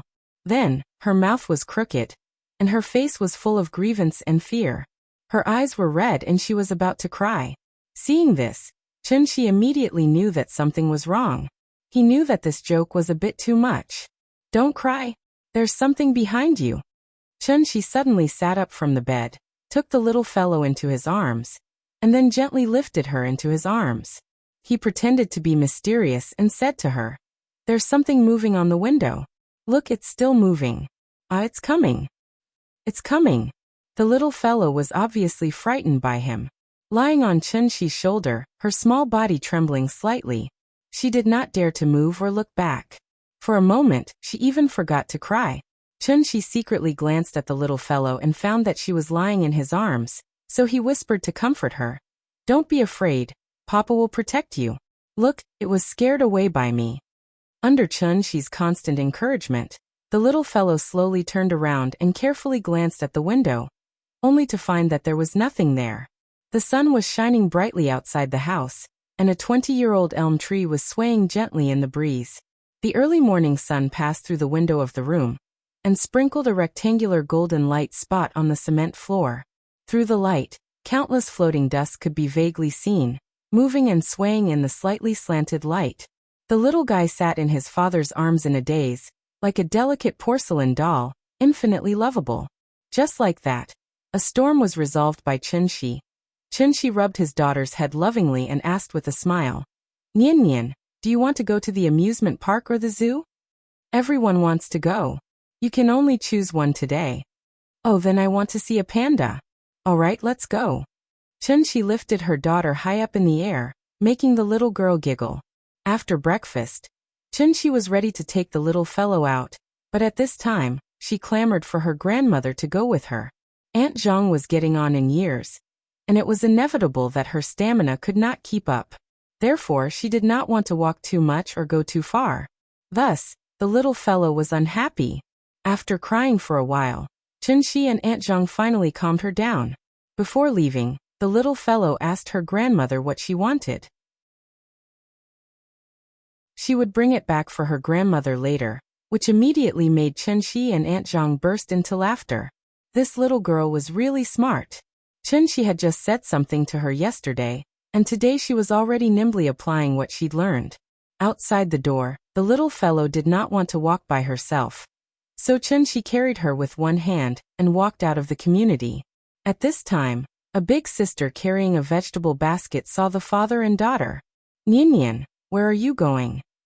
The big sister was talking to Nian Nian while looking at Chun-Shi vigilantly. She carefully looked at Nian Nian's expression and movements, and then looked at Chun-Shi. Seeing that Nian Nian was very affectionate to Chun-Shi and did not look like a bad person, she was relieved. The zoo. The little fellow seemed to know the big sister, so she happily sat on Chun-Shi's arm, straightened up and said proudly, "Papa, take me to the zoo. I want to see the pandas." After hearing Nian Nian call her father, the big sister completely dispelled the doubts in her heart. She turned to look at Chun-Shi and said with a smile, "So you are Nian Nian's father? Are you taking your daughter to play?" "Well, yes." Chun-Shi nodded with a smile. Although he did not know the big sister in front of him, he could see that she cared about Nian Nian. "I haven't seen you before. Are you working in the field?" "Yes, I just got home a few days ago." "Oh, then I won't bother you. If you have time, spend more time with your daughter. Nian Nian is very cute." The big sister waved her hand and said goodbye to Chun-Shi and Nian Nian. Chun-Shi also understood the meaning of her words, so he smiled and said thank you to her. Although the people living in this community were not rich and the security environment was very poor, there was one thing that those high-end communities could not compare with. That was the care and help of neighbors. Maybe it was because the little fellow basically had not been far away, so when Chun-Shi took her to take the bus, the little fellow constantly pointed at the surrounding and kept asking her father what those colorful things were. The little girl was indeed a little cute. Her fair little face had a faint pink tint to it, making her look like a porcelain doll carved out of jade. Coupled with her pair of big watery eyes, she was simply adorable enough to melt everything around her. Several girls who got on the bus halfway could not help but exclaim when they saw the little fellow for the first time. They surrounded her and wanted to take a photo with her. For this kind request, Chun-Shi would not refuse. Because the little fellow was held by her father, she was not so afraid of strangers. Instead, she was very polite and called her sister. Suddenly, several girls were overflowing with love and shouted that they must have a daughter in the future. Zhonghai Zoo is located near Zhonghai Airport, covering an area of more than 700,000 square meters. It was one of the best urban zoos in the country. Because today was Thursday, there were not as many tourists here as there were during the holidays. Chun-Shi got off the bus with Nian Nian in his arms. As soon as they came to a spacious square, the little fellow became excited. "Papa, Sun Wukong." The little fellow pointed at a guy dressed as Sun Wukong, and immediately shouted happily, The person pretending to be Sun Wukong seemed to have noticed the little fellow, and immediately walked toward Chen Shi. He did not speak and kept posing around the little fellow, making the little fellow giggle. After a while, Sun Wukong may have felt that the time was enough. He took out a sign from his waist, on which was written, 20 photos. Seeing this, Chen Shi could only shake his head helplessly. It was not because he did not like these people who pretended to be dumb and forced to make money, but because he had not bought a mobile phone yet. In this era, there were no mobile phones, even taking photos could not be taken, so he could only take Nian Nian to get rid of Sun Wukong's entanglement, and went directly to the ticket hall. The little fellow was only 4 years old and less than 1.2 meters tall, so even the ticket price was saved. Chen Shi's adult ticket was only 40 yuan, which was already very generous. Entering the zoo, the first thing they saw was a large science education hall, where various model specimens were displayed, as well as some simple animal evolution science. The little fellow was not interested at all. After entering the door for a while, she was already shouting that she wanted to see a live panda. The panda, as the star of the zoo, was generally arranged in the deepest part of the park, so Chen Shi could only take the little fellow and follow the crowd to see one by one. This is an orangutan. This is a monkey, elephant, hippo, giraffe. Along the way, the little fellow could accurately call out the name of each animal, presumably because she often looked at children's picture books. After finally seeing a live animal this time, the little fellow became more and more excited. In order to let her see more clearly, Chen Shi picked her up and let her sit on his shoulder. This was the first time the little guy had experienced such an experience, and he immediately cried out in excitement. Ride the horse, ride, ride. The little fellow opened her arms and kicked her small thin legs randomly. Seeing this, Chen Shi also opened his arms, took her hand from bottom to top, and then took her to run on the ground quickly. Chapter 10. Happy time always passed so quickly. Chen Shi took Nian Nian to visit all the zoo. When they came to the exit, it was already 2:30 in the afternoon. Papa, I'm hungry. The little fellow touched her shriveled belly and said with a pout. At this time, Chen Shi suddenly woke up. He could not eat or drink, but the little fellow could not. Sin. He was so happy playing with the little fellow that he did not notice that it was already past the meal time. Nian Nian, what do you want to eat? Papa will take you there. I want to eat Kentucky Fried Chicken. The little fellow said happily, but after saying that, her voice immediately lowered, and she whispered timidly, but Grandma doesn't allow me to eat it. She said that those things are bad for health. Oh, is that so? After hearing his daughter's words, Chen Shi understood that Aunt Zhang really raised her as a granddaughter, so she was determined not to let the little fellow eat any junk food. Papa can take you there once, but you can't go back and tell Grandma, okay? Okay. Hearing this, the little fellow immediately nodded like a chicken pecking rice. Obviously, she had been fascinated by these foreign fast food for a long time. Come on, eat this candy first, then Papa will take you there. Chen Shi took out a black candy from his arms. The little fellow took it and smelled it. Suddenly, she smelled a refreshing fragrance, so she opened her mouth and swallowed it. But after swallowing it, she immediately frowned and shouted, Papa bad. So bitter. Not candy. As she spoke, she wanted to spit out the candy. Seeing this, Chen Shi immediately covered the little fellow's mouth and persuaded, Don't vomit, eat it. Papa will buy you Kentucky Fried Chicken. What a joke. More than 9,000 yuan of medicinal materials, plus Chen Shi's overnight effort to refine these 3 foundation elixirs. If she vomited, more than 3,000 yuan would be wasted.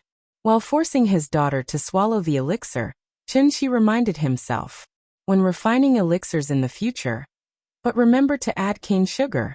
Seeing the little fellow's bitter face and finally swallowing the elixir, Chen Shi immediately carried her to the nearby store and bought her a bottle of Wangzai milk. The mist that was about to condense between the little fellow's eyebrows gradually dissipated. Let's go. Daddy will take you to eat KFC. You won't feel bitter after eating KFC. He took the little fellow to a shopping mall near the zoo and saw a long line in KFC from a distance. After waiting for more than 20 minutes, Chen Shi finally bought a Doraemon set meal for the little guy. Seeing that the delicacies of his dreams were right in front of him, the little guy was drooling. Chun-Shi found a seat near the window, put down the plate, and prepared to take the little fellow to wash her hands. But at this time, she shook off Chun-Shi's hand, picked up a chicken wing and gnawed it. Looking at her intoxicated look, Chun-Shi could only helplessly interrupt her and whisper, "Nian Nian, be good. You have to wash your hands before eating, or you will have worms in your stomach. Are you afraid? Let's go. Daddy will take you to wash your hands." Although it was impossible for the child to get sick with him, it was still necessary for the child to develop good habits from an early age. After several persuasions, the little fellow reluctantly put down the chicken wing in her hand, and obediently followed her father to wash his hands. "Papa, you eat." After washing her hands and re-entering the battle, the little fellow naturally would not forget to accompany her father, so she picked up a chicken nugget and fed it to Chun-Shi. "Well, it's delicious. Eat more." Chun-Shi smiled and swallowed the chicken nugget fed by the little fellow, then picked up a tissue and wiped the corners of her mouth. No matter where a beautiful woman was, she could easily become the focus of attention, and the little beauty was the same. Looking at the envious eyes of many people around, Chun-Shi suddenly felt a little proud. "This is my daughter." The father and daughter were quietly enjoying their familial happiness. At this moment, a figure suddenly appeared outside their glass wall. The person knocked on the glass. Chun-Shi looked up and saw that it was a young woman dressed beautifully. The woman wore a pair of sunglasses that covered half of her face, but from her delicate chin and high nose, it could be inferred that she should be a great beauty. The woman knocked on the glass. When Chun-Shi raised his head and looked at her, the woman quickly walked away. Chun-Shi was a little confused. At this time, the woman had bypassed the glass wall, entered the restaurant, and walked directly in their direction. The woman excitedly went straight to the father and daughter, took off her glasses and said with surprise, "Chun-Shi? It's really you. Long time no see." Lin Xian? Looking at the woman with exquisite makeup in front of him, Chun-Shi's mind couldn't help but recall her appearance when she was still in university. At that time, although she wasn't as gorgeous and mature as she was now, she also loved to dress up. Coupled with her warm and lively personality, she became the goddess in the eyes of many boys. "This is your daughter? So cute." Lin Xian's personality didn't seem to have changed much. After greeting Chun-Shi, her attention was on the little girl. Chun-Shi smiled and nodded, then said to the little girl, "Nian Nian, call aunt." "Sister, call me sister." Lin Xian interrupted Chun-Shi with dissatisfaction. At this time, the little girl also finished eating a chicken wing. She wiped her mouth with her little hand and said sweetly, "Sister." "Good, good." Lin Xian laughed and rubbed the little girl's head, then sat next to her and said, "Sister will sit next to you, okay?" "Okay. Baby, what's your name?" "Chen Nian." "Sister, you can call me Nian Nian." "Nian Nian is so good." Lin Xian played with the little girl and said casually, "I haven't seen you for 5 or 6 years, and your daughter is already so big. Time really flies." "Yeah, it's been 5 or 6 years in the blink of an eye." "Where's Ying? Why don't I see her?" Lin Xian looked at Chun-Shi, then looked at the little girl, as if suddenly thinking of something and quickly asked. "That's a long story." Chun-Shi smiled bitterly and shook his head. "What? Did you fight? Based on your personalities, it shouldn't be possible." Lin Xian was in the same major as the two of them in university, and she was Ying's roommate, so she had always had a good relationship with the two of them. Hearing this, Chun-Shi shook his head helplessly. After careful consideration, he decided to make up a story similar to his actual experience to tell Lin Xian. In this story, he had to leave Huaxia for some reason, and it was only recently that he finally had the opportunity to return to China. Before he left, he didn't know that Ying was pregnant with his child, so when he came back, he found that the little girl was already 4 years old, and Ying had already left. After Chun-Shi finished telling the story, Lin Xian couldn't hold it in anymore and suddenly exclaimed.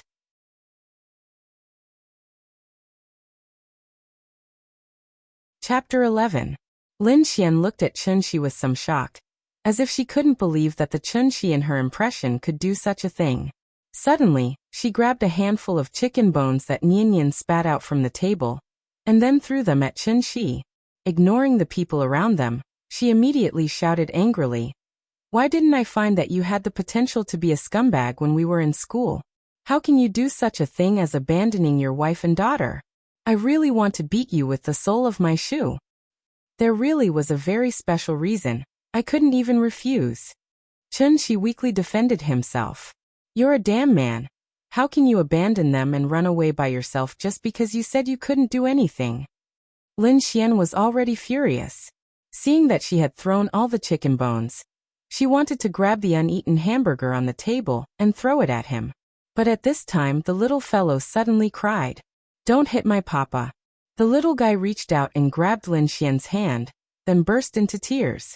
There were at least hundreds of people in the restaurant, and when they made a scene, they instantly attracted everyone's attention.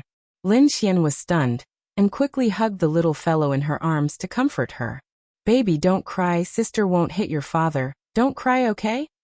Sister, don't bully papa." The little fellow cried like a pear blossom in the rain, and constantly shook Lin Xian with her small hands, firmly not allowing her to bully papa. After being interrupted by her, Lin Xian's anger subsided a lot, so she no longer paid attention to Chen Shi, and hugged the little fellow to comfort her in a low voice. After coaxing for a while, the little fellow slowly stopped crying, but she was still sobbing. Seeing this, Lin Xian was speechless and complained, "Yingying gave birth to a good daughter for you."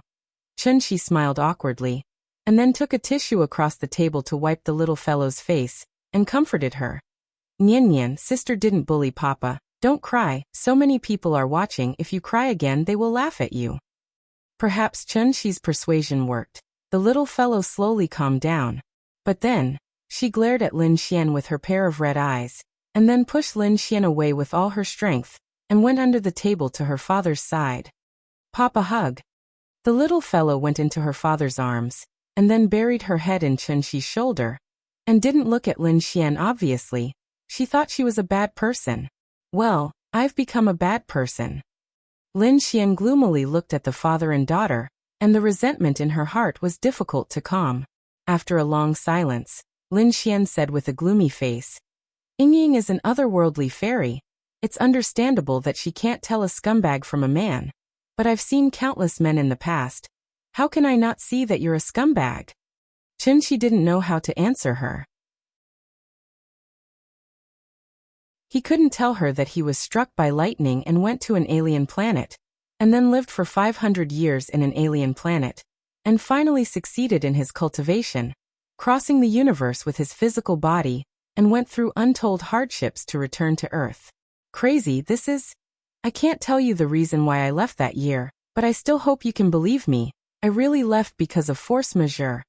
Chen Shi looked at Lin Xian very sincerely. Lin Xian stared back at him, not to be outdone. Thus, the two stared at each other. After an unknown amount of time, Lin Xian's pretty face suddenly turned red, and she unnaturally looked away and reluctantly said, "Okay, I'll believe you for now." Chen Shi was about to thank her, but Lin Xian raised her head, looked at him and said, "How long has Yingying been gone?" 3 or 4 years. Chen Shi thought for a moment and replied. Hearing this, Lin Xian couldn't help but hold her chin, and after thinking for a while, she frowned and said, "A few years ago, Yingying and I were in frequent contact, and when I was free, I would call her to ask how she was doing. Then one day, she suddenly changed her number, and I couldn't contact her anymore." "Then when was the last time you contacted her?" 3 years ago at Christmas. But then again, she didn't even tell me that you two had a child. That's too much," Lin Xian said bitterly. Thinking that Yingying had been gone for a long time, and that he didn't even know where she went, and there was no news of her. Chen Shi's heart suddenly throbbed with pain. For Yingying, that was 5 years. But for him, wasn't it a whole 500 years? Meeting in a hurry, vexed that the kindness was too meager. In an instant, the clouds and rain were cast aside, teaching me to think, my skin is as thin as a knife. Hate only hate that it violated the old covenant. Lovesickness turned into illness. And that was even more drizzling. The heartbroken person was at the end of the road. The mountains were far away, and the water was far away, and the people were far away. This feeling was dusk and evil. Papa, you eat. At this time, the little girl in Chunxi's arms seemed to have recovered a lot, so she picked up a chicken and handed it to Chunxi. Okay. Chunxi squeezed out a smile, and after reluctantly swallowing the chicken that his daughter fed him, he looked at Lin Xian and continued to ask, "Do you still keep in touch with other classmates? Just your dorm? I remember that you guys had a pretty good relationship at that time. Do you think that other people also contacted Ying? I'm not sure about that. After graduation, everyone was busy with their own things. In the beginning, there was still some contact, but after a few years, everyone had their own families, so the number of contact decreased a lot." Lin Xian shook her head, obviously also immersed in those beautiful memories. Sigh. Chunxi exhaled deeply, not knowing what to say. Lin Xian saw that he seemed to be a little depressed, and she couldn't help but feel a little sad. How on earth could he find that person in the vast sea of people? After thinking for a while, Lin Xian suddenly clapped her hands and said, "You can't just wander around the streets looking for someone with your child. How about this? I'll organize a party next week and call a few of my good friends together. At that time, we'll ask everyone to see if anyone has seen Ying." Speaking of this, Lin Xian paused and then continued, "Even if none of us have seen her, we can at least help you keep an eye out for news about Ying. How about that?" Okay. Thank you in advance." After hearing this suggestion, Chunxi couldn't help but nod with some excitement, thinking that this idea was very good. What he was worried about now was that there was no clue at all. If someone could provide him with a clue, even if Ying was at the end of the earth, he would definitely be able to get her back. Then that's it for today. Leave me your phone number. I'll contact you when the time comes. Hearing this, Chunxi couldn't help but feel embarrassed. She decided that after eating, she must buy a broken phone and use it first. Earth is not the Tianxian world. This place really can't do without a phone. So he could only say that he accidentally lost his phone and ask Lin Xian to write him a number. You can even lose your phone when you bring a child out to play? Lin Xian looked at Chunxi speechlessly, took out a pen from her bag, and then wrote down her number on a napkin. Then that's it, call me after you buy a phone. Lin Xian got up and prepared to leave. Chunxi said to the little girl, Nian, say goodbye to your sister. However, the little girl looked very reluctant. She pouted and tilted her head to the side, not listening to Chunxi at all. Sorry, the child is not sensible. I hope you don't mind. Chunxi was very embarrassed. However, Lin Xian waved her hand and said indifferently, It's okay, I'm leaving. After that, she turned and prepared to leave. And Chunxi was also prepared to teach the little girl a good lesson. He must let her understand that her behavior just now was very rude. But at this moment, the little girl suddenly turned her head and said loudly to Lin Xian's back, Goodbye, sister. After that, she stretched out her small hand and waved vigorously. Lin Xian looked back at her cute little face, couldn't help but smile, and blew her a kiss.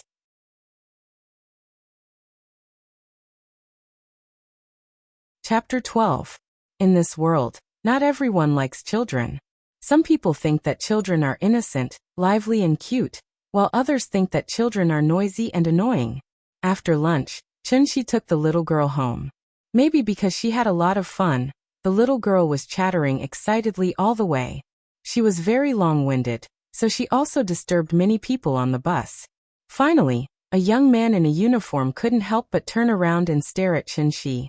Seeing this, Chunxi could only smile at him apologetically, and then whispered to the little girl to be careful not to disturb others when talking. After being educated by her father in a low voice, the little girl playfully stuck out her tongue. Although she was still talking to her father in high spirits, the volume was much lower. After the bus arrived at the station, Chunxi took the little girl straight to the nearest mobile business center, spent 399 yuan to buy a Xiaomi mobile phone, and then spent 50 yuan to get a SIM card.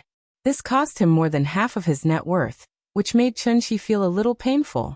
After careful calculation, including the KFC meal just now, he only had about 200 yuan left, which was not even enough to buy a ticket to the amusement park.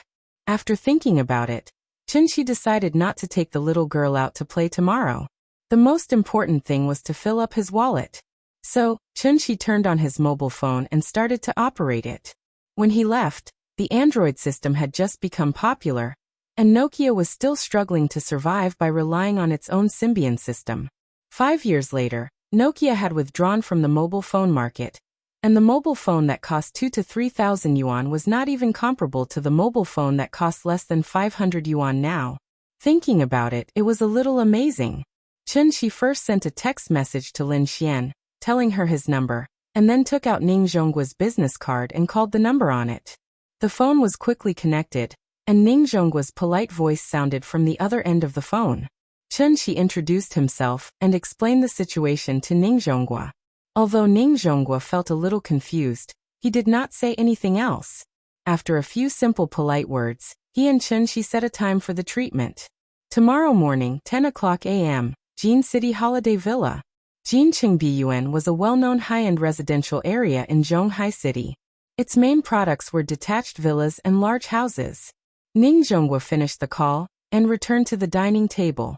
Ning Qiutong, who had been pretending to eat but was actually eavesdropping on his call, immediately frowned and asked, "Dad, did that liar call you?" "How rude. You're full of swindlers and liars. What did he lie to you about?" Ning Zhongguo reprimanded his daughter. Although Ning Qiutong didn't talk back, her face was full of displeasure. That liar had actually fooled her father. Thinking of this matter, she felt a little brooding. "Oh, by the way, tell Master Wang later that there will be a distinguished guest at noon tomorrow. Remember to prepare a feast. Also, your second uncle is coming over tomorrow. You should take some time to come back, and call Qing Shui back as well. That girl is nowhere to be seen all day. As her elder sister, you should talk to her properly." Wang Zhongguo returned to the dining table and told his daughter about the arrangements for the next day as he picked up some food for her. "Got it." After listening to Ning Zhongguo's words, Ning Qiutong nodded, but her eyes were rolling. Suddenly, a wonderful idea came to her mind. She had already thought of how to punish that big liar. The next morning, although the little fellow was a little unhappy that Papa didn't take her to the amusement park today, under Chunshi's earnest guidance, she finally acted like a little adult and expressed her understanding and support for Papa's sudden overtime work. "Goodbye, Papa. I'll wait for you at home." The little fellow waved her little hand vigorously. Her silly little appearance immediately amused Chunshi. Now, as long as he could see the little fellow every day, he already felt very happy. Out of the door, Chunshi went straight to the bus stop. More than an hour later, he arrived at the expensive Jinqingbiyuan. After taking out his ID card and registering in the security room, Chunshi entered the community under the guidance of the security guard. Although he said that he was leading the way for him, in fact he was monitoring his every move. After all, this kind of high-end community was not a place that just anyone could come in and hang out. According to the address provided by Chunshi, the security guard took him to the front of a villa, and then stood silently by the side, indicating that Chunshi could go forward and knock on the door. Looking at the magnificent single-family villa in front of him, Chunshi couldn't help but have a doubt in his heart. Were rich people so low-key these days? Why would they buy a lousy A6 for no reason and make him ask for a low price? Chunshi pressed the doorbell, and the person who answered the door was a middle-aged woman dressed as a nanny. Before Chunshi could speak, the woman had already asked with a smile, "Are you Mr. Chin?" Under the guidance of the woman, Chunshi smoothly walked into the villa. Then he saw Ning Zhongguo in the living room, who was watching TV. "Brother Chun, you're here? Please sit down."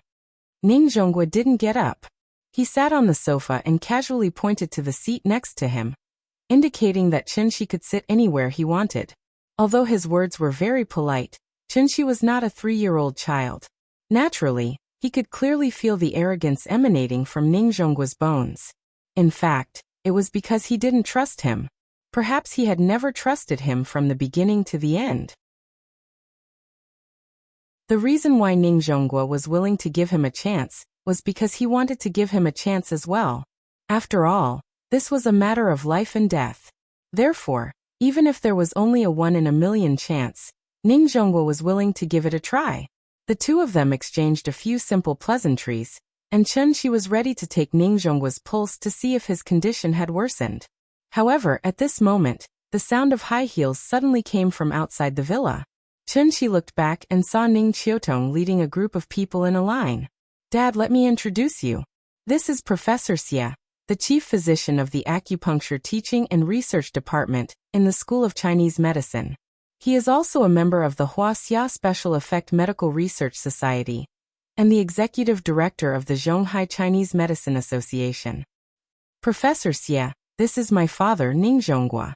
Ning Qiutong was followed by an old man in a Chinese tunic suit who looked about 60 or 70 years old. As soon as they entered the villa, she led the old man straight to Ning Zhonghua. Then, as the middleman, she smiled and introduced the two of them to each other. After listening to his daughter's introduction, Ning Zhonghua quickly stood up and shook the old man's hand. He said happily, "So it's Professor Xie. Hello, hello." Chunshi sat on the sofa and slightly raised his head to look at the arrogant woman in front of him. However, Ning Qiutong acted as if he didn't exist. She didn't even look at him. At this moment, a man who was 178 centimeters tall was like invisible air, staying in the corner and ignored by everyone. Looking at Ning Zhonghua and the old man talking happily, Chunshi couldn't help but touch the tip of his nose awkwardly. But then he couldn't help laughing.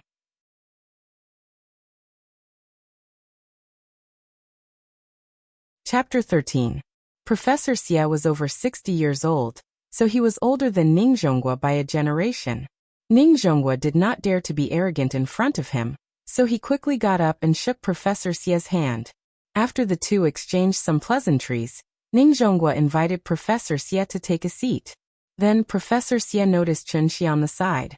He saw that Chunshi was young, so he thought he was from the Ning family, so he asked curiously, "Who is this?" Hearing this, Ning Zhonghua laughed and said, "This is a friend of mine, he also knows medicine. If Professor Xie doesn't mind, we can have a medical exchange later." "Oh, hello." Professor Xie nodded and guessed that Chunshi was a medical student.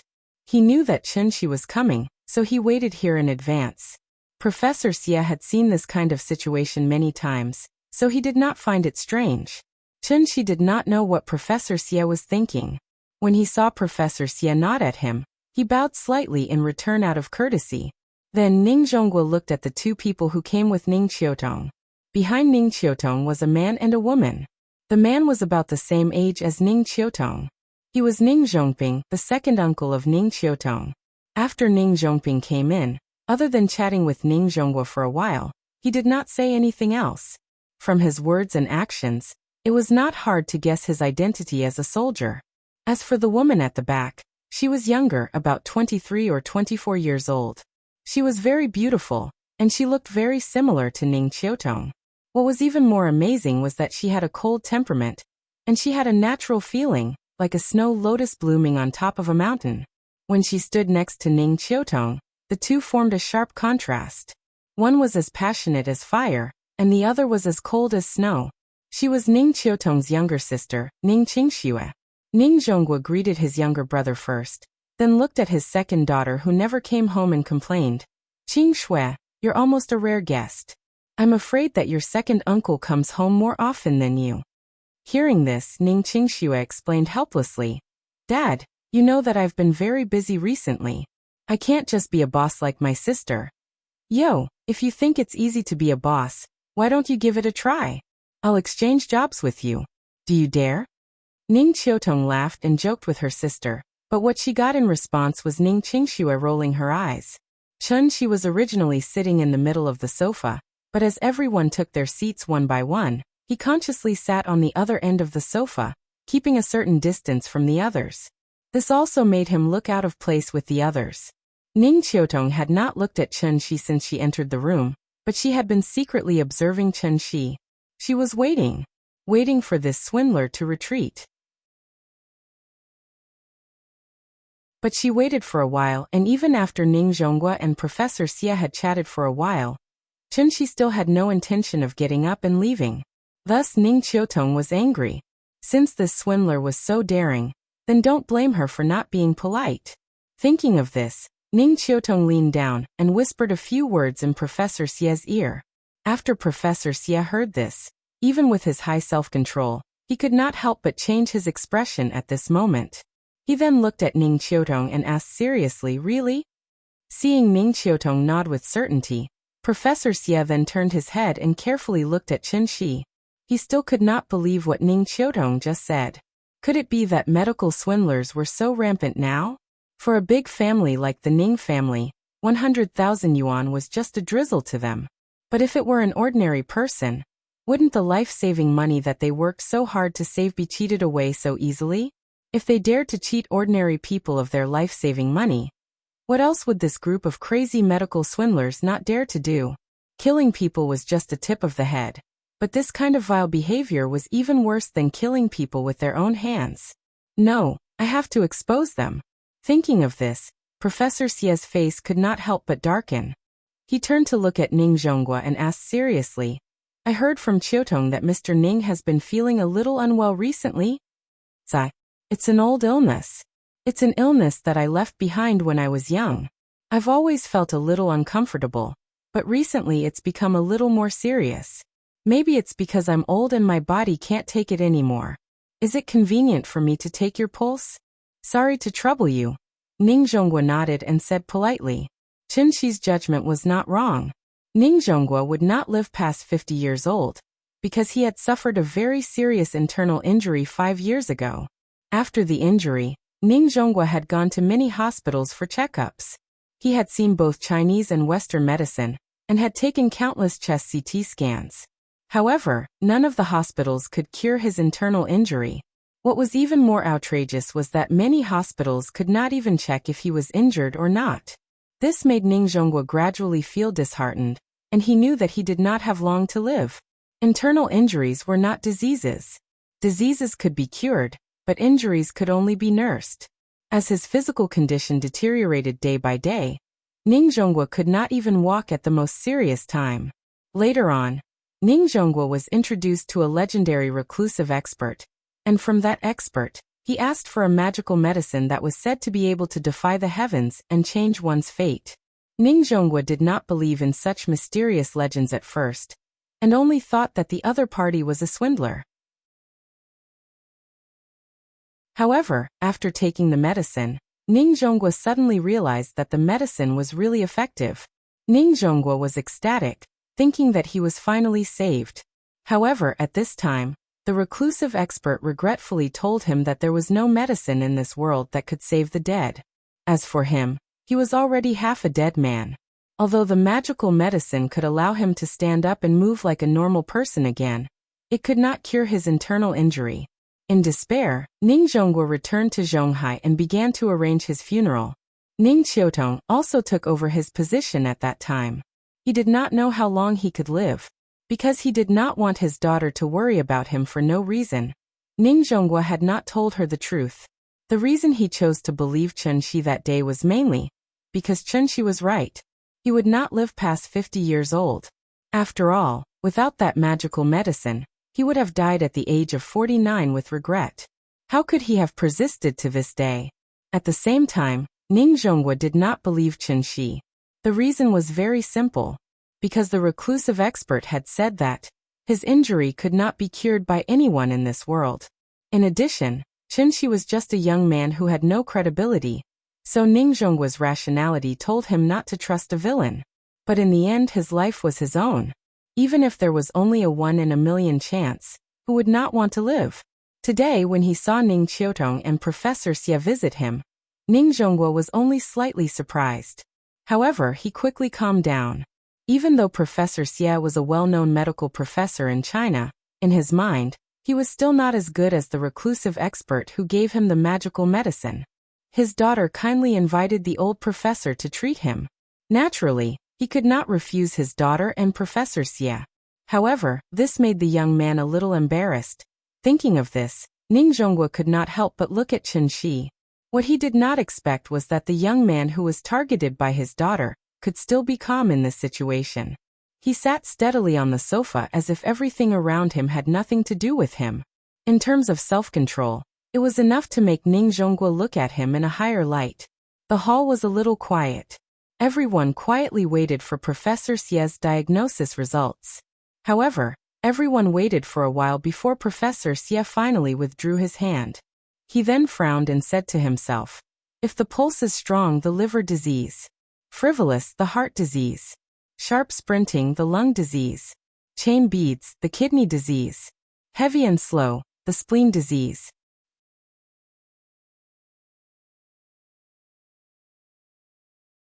Chapter 14. Professor Xie pondered for a while, but did not immediately come to a conclusion. Looking at his expression, it seemed that he was still thinking about how to determine Ning Zhongguo's condition. His every move naturally affected the hearts of the people present. Ning Qiutong stood behind Professor Xie, and suddenly felt a little nervous.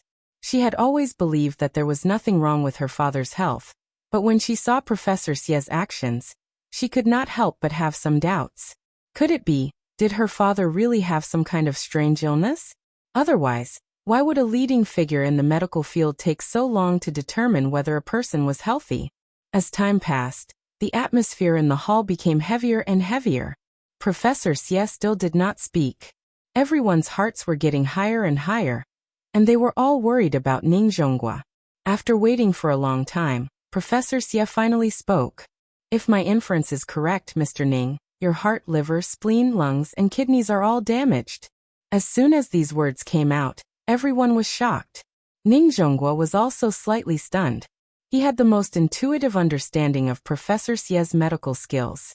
Other than the hidden expert, Professor Xie was the second person to be able to detect his physical condition, just by taking his pulse. As for Chen Shi, he could be considered half a person. To be honest, Ning Zhongguo suspected that Chen Shi knew about his physical condition from somewhere, and that was why he was able to point it out so easily. After Ning Qiutong heard Professor Xie's diagnosis, she suddenly turned pale and asked anxiously, Professor Xie, is my father seriously ill? Hearing this, Professor Xie gently shook his head and said, I'm not sure yet.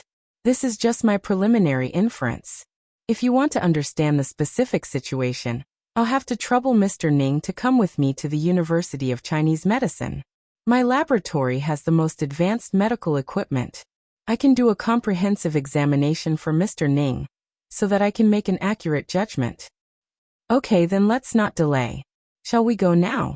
It was obvious that Ning Qiutong was really worried about her father's health, so after hearing Professor Xie's explanation, she quickly walked to Ning Zhongguo's side and complained, Dad, if you weren't feeling well, you should have told me earlier.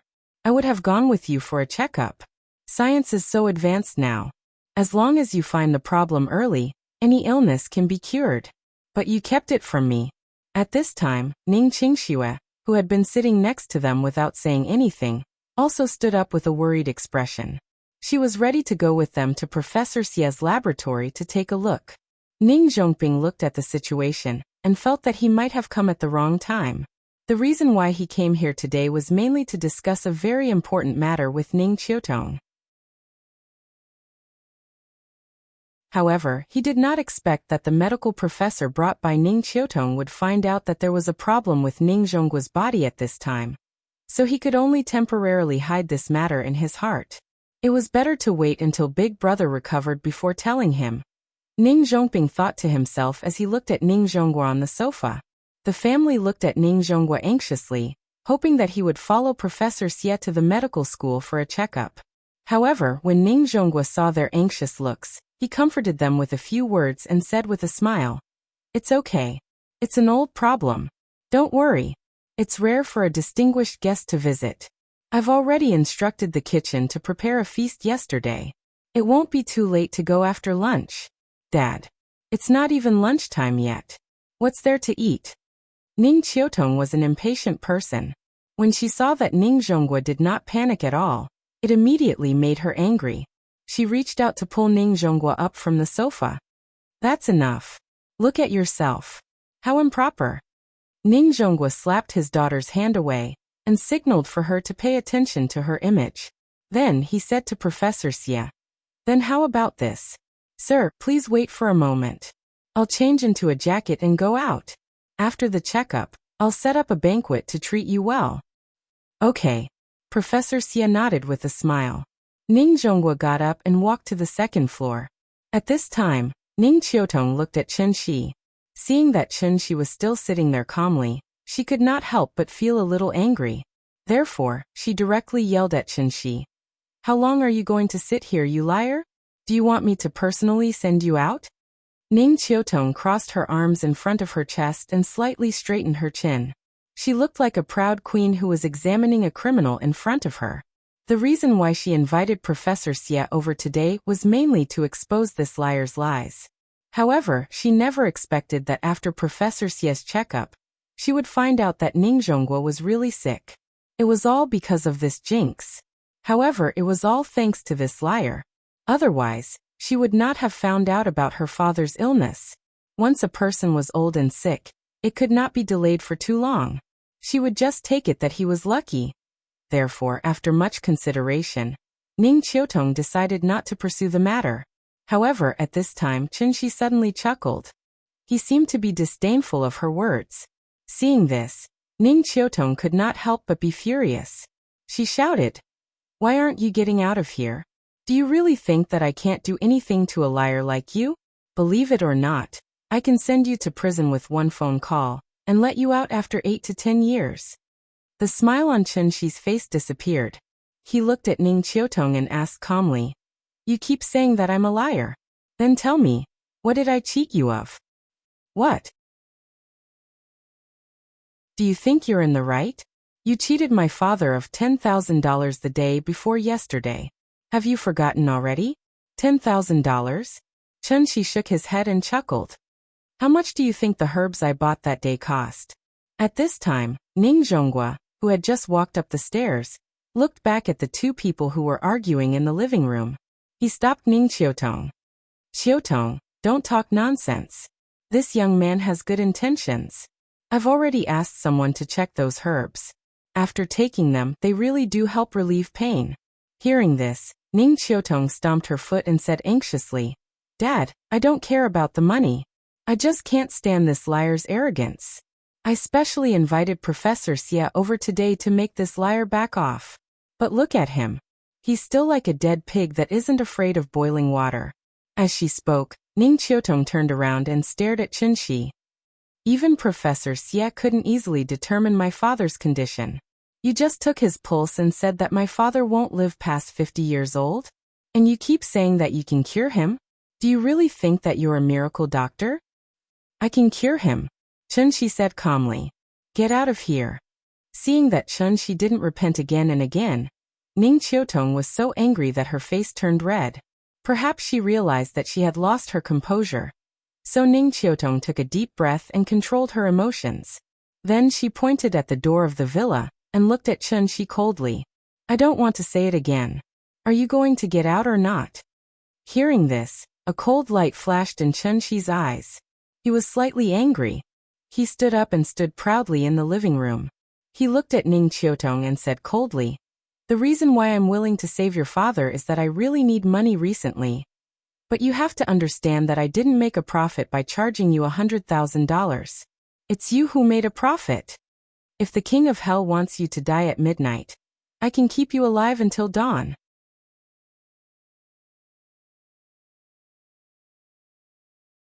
Chapter 15. I've earned. Ning Qiutong was stunned for a moment, then she couldn't help but laugh. She mocked. May I ask what I've earned? However, Chenxi didn't reply. He glanced coldly at Ning Qiutong, then looked at Ning Zhonghua at the staircase. He said coldly, I've refined the medicinal herbs that you bought with 10,000 yuan into pills. The medicine is here. Or even now. If you continue to spout nonsense, don't blame me for being rude. After saying that, Chenxi took out a small bottle from his bag and placed it on the table. Then he walked out of the door. Ning Qiutong looked at Chenxi's back. Her lips moved as if she wanted to say something, but in the end, she didn't say anything. Ning Zhonghua silently looked at Ning Qiutong and Chenxi arguing. After Chenxi left, he didn't say anything to stop them. He just sighed softly and went up the stairs again. One was his daughter, the other was just an outsider. Since the two of them were already like fire and water, he naturally couldn't continue to help an outsider. Forget it. What his daughter said should be right. That young man was probably trying to cheat money. Perhaps it was because he felt lucky that he couldn't find out that young man's problem. After Chunxi left, the living room fell into a strange silence. Ning Qiutong angrily walked to the table and wanted to throw the bottle of so-called medicine away. But when she picked up the bottle of medicine, she stopped for some reason. Then she opened the bottle cap, wanting to smell the pill inside. The moment she opened the lid, a faint smell mixed with the fragrance of medicinal herbs rushed into her nose. She took a light sniff and felt that this fragrance had an indescribable taste. The fragrance was very unique. It smelled fresh and pleasant. In the faint fragrance, there seemed to be a faint bitter smell from the medicinal herbs, intertwining with the fragrance. After inhaling this fragrance into her lungs, she suddenly felt much more awake. This medicine. Ning Qiutong frowned slightly. After thinking for a while, she closed the bottle cap and put the small bottle in her bag. Chunxi was a little depressed as she returned home. Naturally, he would not be in a good mood after being rolled his eyes at for no reason. There were more than 9,000 herbs, but after careful calculation, the labor cost for this trip was only about 800 yuan. I can earn 800 renminbi in one night.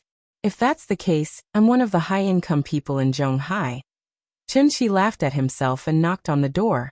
The Peiyuan pill could effectively alleviate Ning Zhongguo's condition, but it could only treat the symptoms and not the root cause. There was only one way to truly cure him.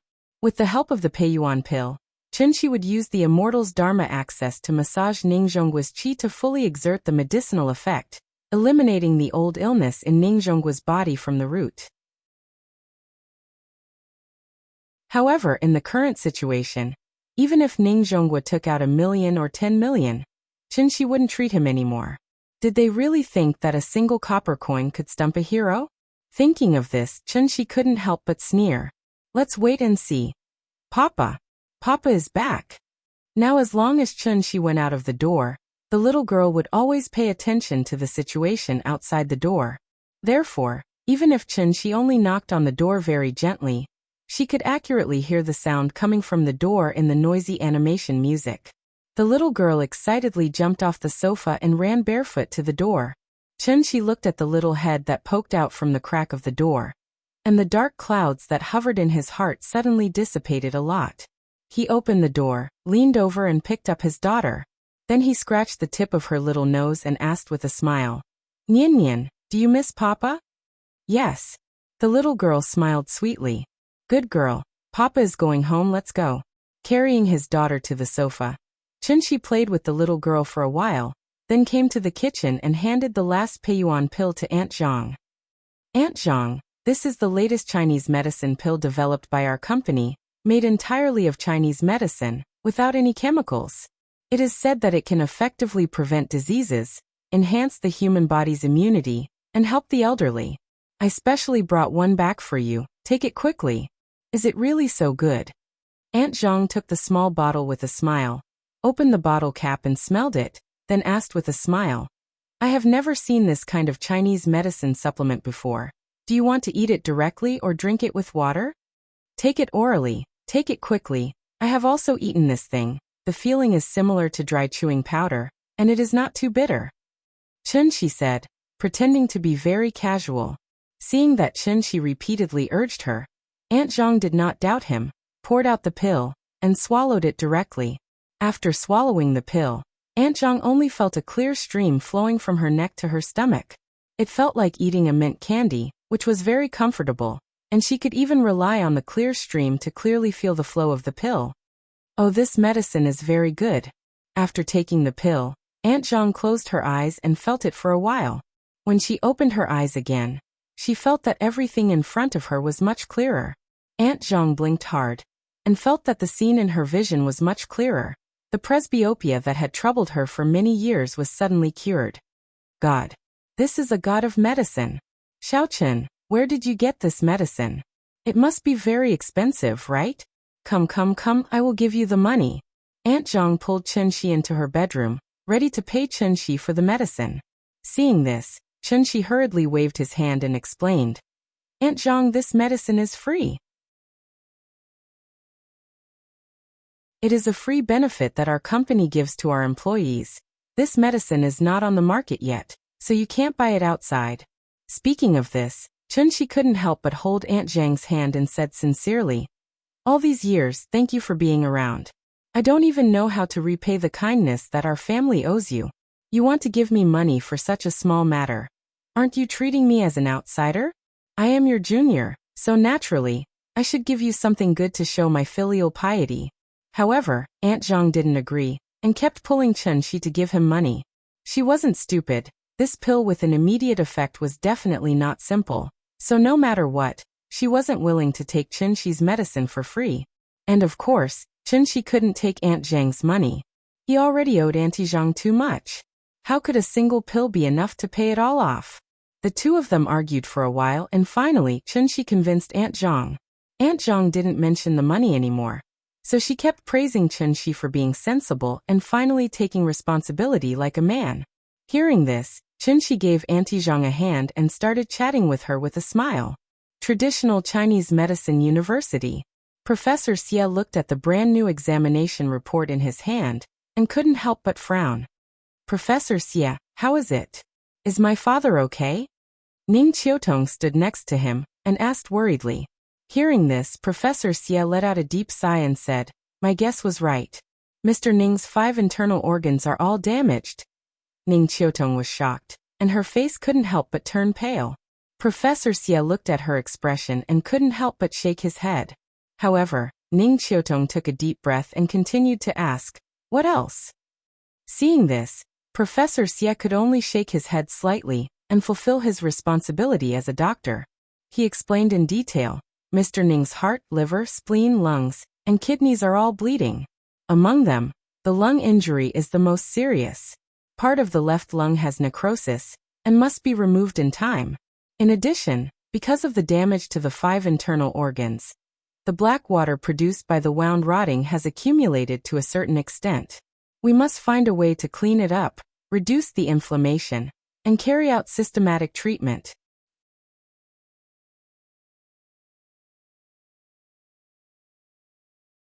Chapter 16.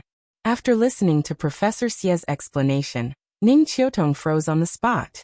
She really wanted to ask Professor Xie if her father's illness could be cured. However, she opened her mouth slightly and her lips squirmed for a long time before she realized that she couldn't even say a word. Was there a need to ask? Although she didn't understand some of the medical terms that Professor Xie was talking about, did Professor Xie really need to explain in this situation?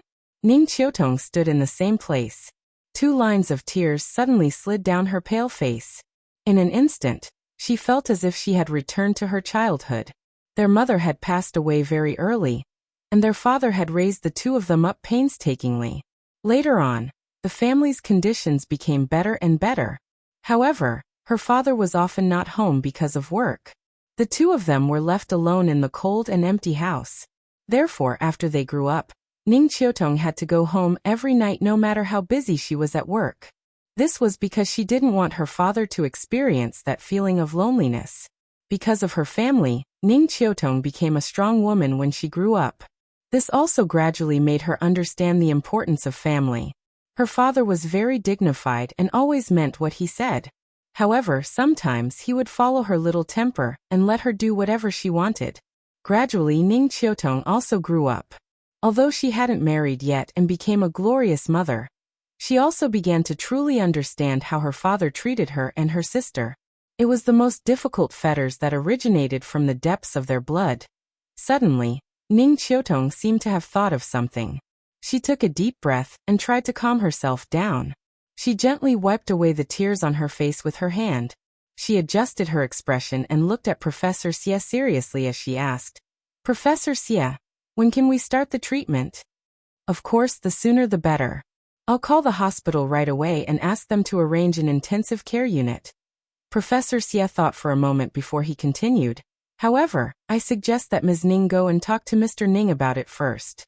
Because his current situation isn't something that can be achieved in a day or 2.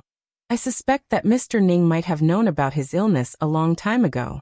He was just afraid that you would be worried, so he didn't tell you. I understand. Thank you, Professor Xie.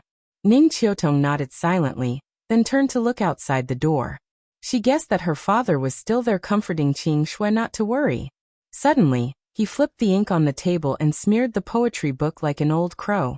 His father was pitiful and his mother was reluctant to slap him, but his foolish smile made people sigh. Geese, geese, geese singing to the sky. White feathers float on the green water. Red palms pluck the clear waves. Chun-Shi sat on the sofa with the little fellow in his arms, and taught her to recite Tang poems word by word. Nian was already 4 years old. Naturally, it was time for her to start learning how to read. She was also very smart. It only took her less than a morning to completely recite the Song of the Goose. When the little fellow once again completely recited the entire poem, she excitedly rushed into Chun-Shi's arms and asked with a laugh, "Papa, am I awesome?" "Amazing, Nian is so smart." Chun-Shi kissed his daughter and then said with a smile, "Come on, Papa will teach you a poem. Recite it with me. 2 orioles singing in the green willows. 2 orioles singing in the green willows." The little fellow opened her small mouth, clapped her small hands, and recited it word by word with Chun-Shi. A group of egrets flying to the blue sky. The window contains the autumn snow of the West Ridge. The door moors the ship of the East Wu Kingdom. Chun-Shi patiently taught his daughter to recite the poem. At this time, a strange ringtone suddenly rang. Chun-Shi was stunned for a moment. He thought it was Aunt Zhang's phone ringing. When he was about to ask Aunt Zhang to answer the phone, he suddenly realized that it was his cell phone that was ringing. Chun-Shi quickly put the little fellow aside and reached for the phone on the table. "Hello, is this Chun-Shi?" Lin Xian's voice sounded at the other end of the phone. Perhaps it was because she heard the little fellow reciting the poem. Lin Xian immediately smiled. Without waiting for Chun-Shi to reply, she said directly, "The day after tomorrow, Sunday. I have made an appointment with everyone. You must come." "Well, okay, sorry to trouble you. Remember to bring Nian too. Let them see how cute the daughter of Yu and Ying is. They will be so jealous." Hearing this, Chun-Shi thought for a moment and laughed involuntarily. "Okay, I will bring Nian too." After that, the two chatted for a while, and then hung up the phone. Chun-Shi put down the phone and looked down. He saw the little fellow secretly sticking to him, and eavesdropping with her little ears. Chun-Shi smiled and held his daughter in his arms. He scratched her nose with his hand and deliberately asked with a straight face, "When did you learn to eavesdrop on Papa's phone call?" The little fellow did not take it seriously at all. Instead, she giggled and said, "Papa, where are you taking me?" "I am taking you to see the sister from the day before yesterday, okay?" Hearing this, the little fellow immediately pouted and said with dissatisfaction, "No, sister wants to hit Papa. She is a bad person. Sister is joking with Papa. In fact, she is a good person. She likes Nian very much." "Really? Of course it is true. Would Papa lie to you? Okay, then I can play with her." The little fellow pretended to be reserved and said. Looking at his daughter's proud appearance, Chun-Shi suddenly laughed. Zhonghai Medical College Affiliated Hospital, ICU. Ning Zhonghua changed into a hospital gown and sat on the edge of the bed. He looked at the expressionless Ning Qiutong helplessly. To be honest, he had long thought that he would have such a day. However, he did not expect this day to come so suddenly. "Qiutong, why don't we go home? You see, Papa usually has no major problems. He can eat and exercise. There is no need to make such a big fuss, right?" Looking at his daughter's cold expression, Ning Zhonggua's tone was no longer as harsh as usual. His tone was like that of a child who had made a mistake and was anxiously waiting for her parents to scold her. "No, we will go home after you finish the surgery." She looked at her father, who was sitting on the hospital bed with a crooked back, shaking his head and smiling bitterly. Ning Qiutong's expression was still cold, but her heart seemed to be dripping blood. When had Papa ever shown such an attitude in front of her? The more Ning Zhonghua acted like this, the more Ning Qiutong understood his current thoughts. Papa had always known about his physical condition, but he had been hiding it from her. Since she already knew, Papa naturally did not need to hide it anymore. Looking at her father, who had aged a few years in an instant, and then looking at his weakness and helplessness that was exposed for the first time, because he could no longer continue to hide it, Ning Qiutong's heart was broken. The ward suddenly became quiet. The father and daughter looked at each other for a while. Finally, Ning Zhonghua was defeated. He shook his head. as if he was talking to himself, and said, "Okay then, I will sleep first. Call me when Professor Xie is ready." "Okay." Ning Qiutong nodded expressionlessly, then turned around and walked out of the room. However, the moment she turned around,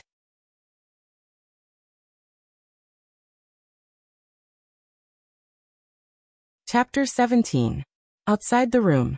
As soon as Ning Qiutong walked out of the door, Ning Qingxue immediately stood up from the chair next to her and asked anxiously, "Is Dad okay?"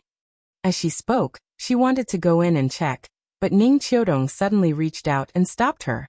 "It's okay, let him rest." Ning Qiutong forced a smile. Ning Qingxue was stunned. Looking at her sister's slightly red eyes, she couldn't help but feel sad. The two sisters looked at each other, and there was a sense of sadness in their hearts. Ahem.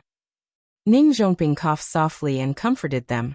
"Don't worry, Professor Xie's medical skills are superb. He will definitely cure your brother." Ning Qiutong nodded, thought for a moment, then looked at Ning Zhongping and asked, "Second uncle, do you know when my dad got injured? How did he get injured?" Ning Zhongping shook his head, indicating that he didn't know. "That's weird. Professor Xie said that my dad didn't get sick naturally. It was most likely caused by an external force, but he couldn't say for the time being what caused it. Anyway, my dad's condition is very strange." Hearing that, Ning Zhongping suddenly seemed to have thought of something, and his face couldn't help but change. Ning Qiutong was only thinking about Professor Xie's words, so she didn't notice the strange expression that flashed across his face. The surgery began very quickly. Ning Qiutong, who had always been very strong, finally broke down the moment she saw her dad being pushed into the surgery room. She leaned against the wall and slid to the ground weakly. She covered her face with her hands and cried out loud. She wasn't ready yet. Nothing could happen to her dad.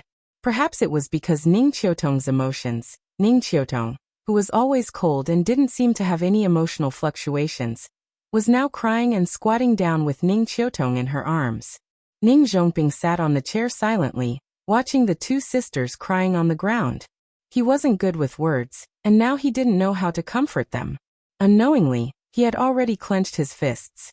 The white knuckles and bulging blood vessels were all a reflection of his heart. He had already roughly guessed when his elder brother was injured. This enmity must be avenged. After a long time, the lights in the operating theater finally went off. When she saw Professor Xie walk out of the operating room, Ning Qiutong's heart tightened. "Professor Xie, my father, he..." Because she was too excited, she couldn't even speak clearly at this moment. Her whole body was trembling uncontrollably, and she looked particularly pitiful. "Don't worry, the operation went smoothly. The necrotic part of the lung has been successfully removed. Next, he will be hospitalized for a period of observation. After that, I will prepare the next stage of treatment for Mr. Ning." Professor Xie took off his mask and said tiredly. After all, he was already old and had not been the chief surgeon for a long time. Therefore, this surgery was really tiring for him. Fortunately, the surgery was a success. Therefore, when he saw Ning Qiutong's haggard appearance, he patted Ning Qiutong's shoulder with a smile and comforted her. "The patient is still in a coma. You should go eat and rest. Don't tire yourselves out." Ning Qiutong's heart, which had been hanging in midair, finally calmed down. The moment she relaxed, her entire body seemed to have lost all strength in an instant. Suddenly, she fell limply to the ground. Fortunately, Ning Qingxue reacted quickly and supported Ning Qiutong, preventing her from falling to the ground. "Sis, why don't you go back and rest? If this goes on, you will collapse before Dad is done." Ning Qingxue advised very worriedly. "It's okay. Qingxue, go buy some water and food. We will rest here and wait for Dad to come out." Ning Qiutong shook her head. Ning Qingxue saw that her attitude was firm, and could only follow her and turn around to buy food. The three of them ate some snacks and then continued to wait outside the ward. Not long after, a nurse walked out of the ward and said to them, "The patient is awake. You can go and see him. But remember, don't let the patient eat anything." Ning Qiutong ran into the ward excitedly with her sister. As soon as she entered, she saw Ning Zhongguo's pale face due to excessive blood loss. "Dad, do you feel better? How can it be so fast?" Ning Zhonghua shook his head weakly and reached out to hold his daughter's hand. Ning Zhonghua clearly looked very healthy in the morning, but after the surgery, it was as if he was terminally ill in an instant. He looked like he was on the verge of death. Looking at his weak appearance, Ning Qiutong could not help but cry again. Dad is fine. Come and talk to me. Qingxiu, you come too. As if to reassure his daughters, Ning Zhonghua forced himself to be alert and tried to straighten his body, wanting to talk to his two daughters. But then, Ning Zhonghua suddenly felt a tightness in his chest. Then he spat out a mouthful of blood. Dad. Seeing the blanket that was instantly dyed red with blood, Ning Qiutong was stunned. Almost without any hesitation, she immediately cried loudly outside the door. Someone, where is the doctor? Call the doctor. Ning Qingxue quickly ran out to call the doctor. Ning Qiu then looked helplessly at her father who was still coughing up blood. This sudden turn of events made her cry like a child. She no longer looked like a strong woman. Dad, don't scare me. Didn't Professor Xie say the surgery went smoothly? How could this be? Cough, cough. I'm fine. Don't worry. Ning Zhonghua coughed for a while, spitting out blood as he coughed. When he finally felt better, Ning Zhonghua held his daughter's hand and forced out a smile. He said with difficulty, the weather is unpredictable, and people are fickle in fortune and misfortune. Qiutong, you're not young anymore. Don't you understand? Dad. Ning Qiutong opened her mouth and screamed silently. Tears had already blurred her eyes.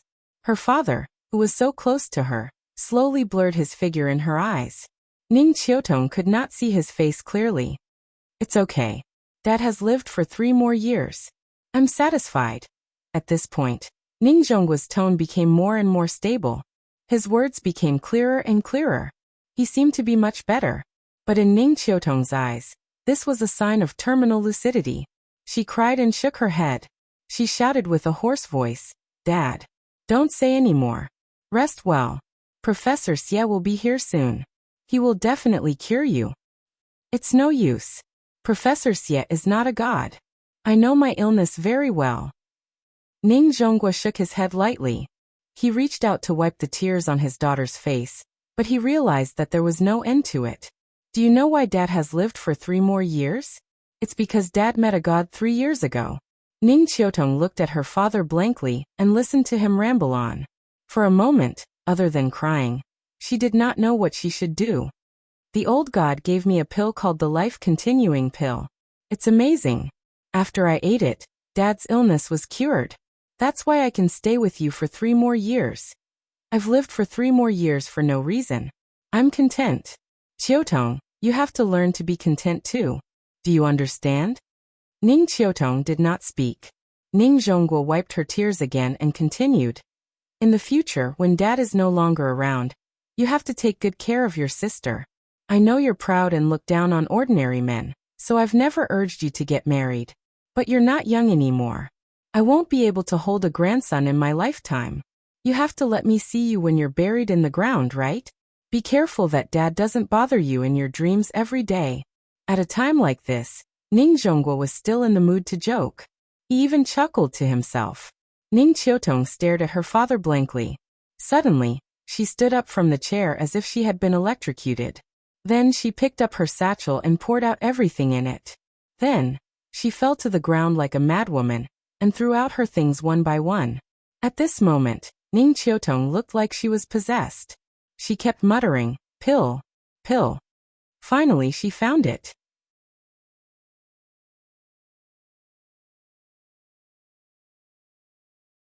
Chapter 18.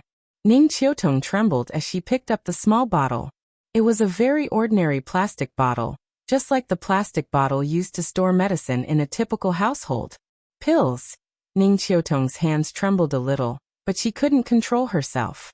She opened the bottle cap, looked at the pills inside, and smelled the fragrance coming from the pills. Suddenly, the scenes after her contact with Chun, she quickly flashed through her mind. She couldn't help but mutter to herself, liar. Qiutong? What's wrong? Ning Zhonghua looked at his daughter's sudden abnormal behavior, and was immediately frightened. He quickly turned his body, wanting to see what his daughter was doing on the ground. However, this movement immediately affected his wound, and he suddenly spat out a mouthful of blood. Ning Qiutong was alarmed by her father's actions. She quickly stood up and poured out the pill. "Dad, the medicine is here. Take it quickly." Ning Zhonghua looked at his daughter's dazed appearance and felt an inexplicable sadness in his heart. If he really didn't live past today, how big of a blow would it be to his daughter? Looking at her current behavior, how was it any different from going crazy? Thinking of this, Ning Zhonghua couldn't help but smile bitterly. Then, under his daughter's expectant gaze, he swallowed the pill. As long as it could make his daughter feel at ease, so what if it was arsenic? However, what Ning Zhonghua didn't expect was that after he swallowed the pill was like a mint candy. It turned into a clear stream in his body and flowed to every part of his body. Silently feeling the familiar taste, Ning Zhonghua instantly became a little excited. He was very familiar with this feeling. 3 years ago, when he just swallowed the life-prolonging pill, he also had this feeling. "Qiutong, where did this medicine come from?" Ning Zhonghua grabbed Ning Qiutong's hand and asked excitedly and nervously. "It's effective?" "Yes, it's the same feeling as when I took the life-prolonging pill 3 years ago." Ning Qiutong looked at her father with a face full of surprise. After seeing Ning Zhonghua nod affirmatively, she immediately said excitedly, "The medicine that the liar left behind is actually real." After saying that, she was stunned. Liar. That liar who kept saying that he could save her father had already been chased away by her. Thinking of this, Ning Qiutong couldn't help but feel anxious and angry. She hated herself. Why couldn't she trust that person a little? Even if it was just a little, father wouldn't have to suffer like this now. No. He had to find him and apologize to him face to face. Thinking of this, Ning Qiutong immediately looked at Ning Zhonghua and said, "Dad, I'll go and invite him back. Wait for me here." After that, she picked up Ning Zhonghua's phone and prepared to leave. At this time, Professor Xie also hurriedly pushed open the door and walked in with a group of people. "What's the situation now? What happened to Mr. Ning?" From the moment Ning Zhonghua fell ill to the moment Ning Qiutong gave him the pill, the entire process took less than 5 minutes. Therefore, when Professor Xie received the news and rushed over, Ning Qiutong had just picked up her phone and was about to leave. "Qing Xue, come and tell Professor Xie about the situation. I have something to deal with immediately." After that, she didn't care about Ning Qingshue's stunned expression and ran out of the ward. She quickly looked through Ning Zhonghua's phone. Finally, she found the number that she had called before. After nervously taking a deep breath, Ning Qiutong gathered her courage and dialed the number. Beep, beep, beep. The call went through, but the other party didn't pick up. Listening to the beeping sound on the phone, Ning Qiutong's heart was in her throat. However, what she didn't expect was that after the phone rang a few times, the other party actually hung up the phone. "Sorry, the number you have dialed is currently busy. Please try again later." Hearing the busy tone from the phone, Ning Qiutong didn't want to give up and continued to call. However, after she dialed a few more times, she found that the tone suddenly changed. "Sorry, the number you have dialed is currently unavailable." Crazy. Chun-Shi looked at the name of the caller, speechless, and then hung up the phone. When he left yesterday, he already expected that Ning Zhonghua would call him again. However, what he didn't expect was that the call would come so quickly. She just fell out with him yesterday, and today she shamelessly called him. It was only a day later, and she couldn't do it anymore? What were you doing earlier? Chun-Shi was still a little angry. You wanted to break up, so be it. Now you want to use true love to coax me down? Bah! The phone rang again and again, and Chun-Shi hung up several times. However, the other party still didn't give up and kept calling, so he simply turned off his phone. He only had 2 contacts anyway, and Lin Xian probably wouldn't call him now, so he turned off his phone for peace and quiet. Chun-Shi casually threw the phone aside, put on a smile, and put his daughter on his lap. Chun-Shi stroked her little face and asked with a smile, "Nian Nian, Daddy will teach you to memorize the 3-character classic now, okay?" "Okay," the little girl said sweetly. Nian Nian is so good. Chun-Shi happily taught his daughter to memorize the 3-character classic. Aunt Zhang was watching TV while listening to the father and daughter reading, and her face was full of gratification. Since Chunshi came back, she really relaxed a lot. And this family finally looked a little like home. The father and daughter recited for a long time. During the intermission, the little girl seemed to suddenly think of something, so she looked at Chunshi and asked in a childish voice, "Papa, other children have to go to kindergarten. Why don't I go?" Ah. Chunshi was stunned. To be honest, he hadn't thought about this problem for the time being. Nian was only 4 years old, and she could only go to kindergarten in the middle class. Chunshi originally planned to wait until she was 5 years old before sending her to kindergarten in the upper class, so that it would be easier for her to adapt to the school atmosphere when she went to primary school. The 9-year compulsory education didn't include kindergarten. Most parents now sent their children to kindergarten when they were 2 or 3 years old, because they didn't have time to take care of their children. But Chunshi wasn't in this situation. He was an unemployed vagrant, and he hadn't been with the little girl at all in the past few years. Now, of course, he wanted to accompany the little girl all day. After all, if conditions permitted, it was best to take care of his own children. Thinking of this, Chunshi couldn't help but lower his head, looked at the little girl and asked, "Nian, do you want to go to kindergarten?" "Yes." Xiaoyu and the others said that kindergarten is fun. "Then will you be afraid when you go there?" "No. With Xiaoyu with me, I won't be afraid." Hearing this, Chunshi couldn't help but touch his chin with some doubts. Why other children were afraid of going to kindergarten, but his own family wanted to go to kindergarten. There was something fishy. However, since the little girl said that she wanted to go to kindergarten as a father, he naturally couldn't refuse.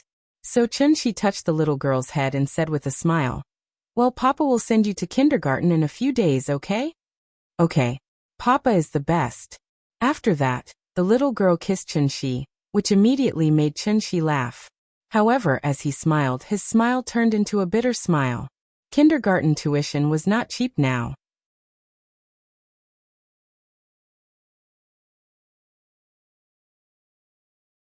Chapter 19. Ning Qiutong tried several times, but every time she called, the phone was turned off. She had no choice but to stop. Thinking that the guy who could save her dad was driven away by her own hands, she felt extremely guilty and uncomfortable. Ning Qiutong, you are so conceited, shallow and ignorant." Thinking and thinking, Ning Qiutong suddenly slapped herself in the face. After a crisp paw sound, a few fingerprints appeared on her beautiful face. This palm strike was not light at all. Ning Qiutong walked to a chair and sat down dejectedly. Her eyes were empty, like a walking corpse. This matter was indeed a huge blow to her. Dad was seriously ill, but she drove away the doctor who could cure him. Thinking about it, she felt a bit ironic. Every time she thought about how she told people to get lost at home, she wanted to bang her head against the wall and die. This time she offended people badly. What to do? Ning Qiutong sat in a daze for a while. Suddenly, she slapped herself in the face again. After she was done, Ning Qiutong suddenly started giggling like a maniac. In the empty corridor of the hospital, she was the only one with disheveled hair sitting on a chair and giggling. If someone were to accidentally pass by, they would probably be severely shocked by her. After laughing for a while, Ning Qiutong finally stopped giggling, and then took a deep breath. Then, she gently brushed her hair with her hand. After straightening out her messy hair, she raised her hands and rubbed her red and swollen eyes. When she put her hands down, at that moment, she seemed to be a different person. Although her eyes were still red and swollen, and her long black hair was still a bit messy, but her whole spirit was completely different from before. The arrogant queen of Zhonghai was back. She picked up her dad's phone and dialed a number. After dialing, she calmly said to the other side of the phone, "Old Hu, it's me. Put down everything you're doing, and come to my house. Pull up the surveillance video from yesterday morning, and see if there's a young man in it.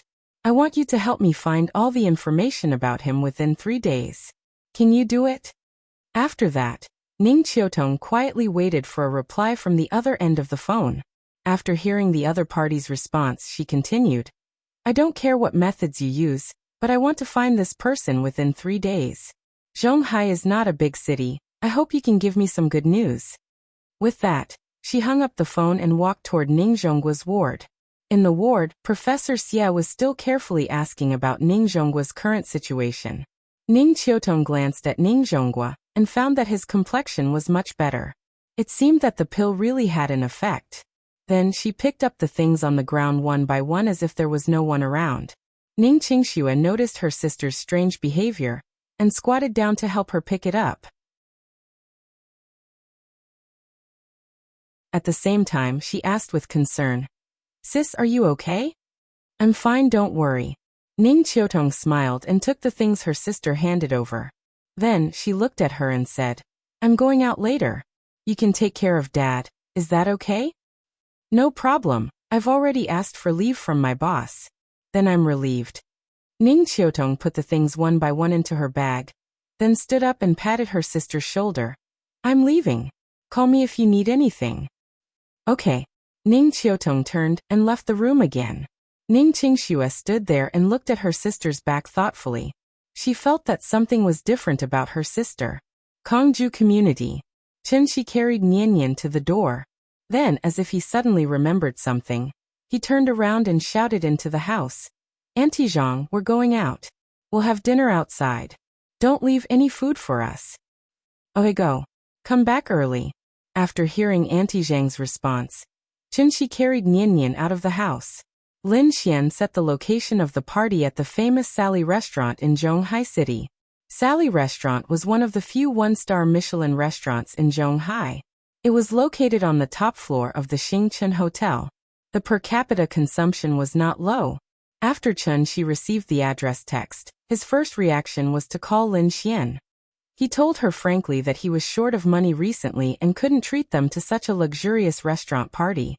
However, Lin Xian was determined not to change the location. She said that she would treat, and Chen-Shi could eat as much as he wanted. Chen-Shi argued with her for a long time. In the end, he couldn't persuade her, and could only reluctantly agree. This made Chen-Shi feel a little emotional. He had only been back for a few days, but he owed more and more favors. He would have to pay her back in the future. The little girl now seemed to be used to going out alone with Chen-Shi and no longer clamored for Grandma to go with her. Chen-Shi walked with her for more than an hour, and changed 2 buses before they finally arrived at the destination of the trip. "Papa, it's so beautiful here." The little girl was born and raised in Zhonghai, but she had never been to the most prosperous core area of Zhonghai. So after getting off the bus, she immediately became excited, pointing to the surrounding buildings and exclaiming, "Let's go, Papa will take you to see Dianjiang." Dianjiang was a landmark river in Zhonghai. It flowed through the downtown area of Zhonghai, and was the last tributary of the Yangtze River before it merged into the East China Sea. The so-called Dianjiang was actually looking at the modern buildings on both sides of Dianjiang. Xingchen Hotel was on the edge of Dianjiang. Chen-Shi carried Nian and walked all the way to the hotel along the riverbank. It was not yet 5 o'clock in the afternoon. The warm sun was shining on their heads, and the salty sea breeze was blowing. The little girl immediately shouted excitedly toward the river. "Papa, look, a boat!" The little girl pointed to a yacht and cried out excitedly. In her concept, running on the road was a car, floating on the water was a boat, and flying in the air was an airplane. As for yachts and cruise ships, cars and buses, in the eyes of the little girl, of course, they could only be distinguished by size. "Nian, do you like the sea?" "I like it. I haven't been to the sea yet. When will Papa take me to play in the sea?" the little girl asked with a pout. "When you grow up, Papa will take you to play in the sea." "No, I want to play in the sea." The little girl did not want to do it. She sat on Chen-Shi's arm and shook her feet vigorously, shouting that she wanted to play in the sea. "Today we are going to find our sister. Papa will take you to the beach to play another day, okay?" Chen-Shi felt that his mouth was also cheap. He asked her if she liked the sea. This behavior was simply courting death. The father and daughter strolled along the riverbank to the hotel.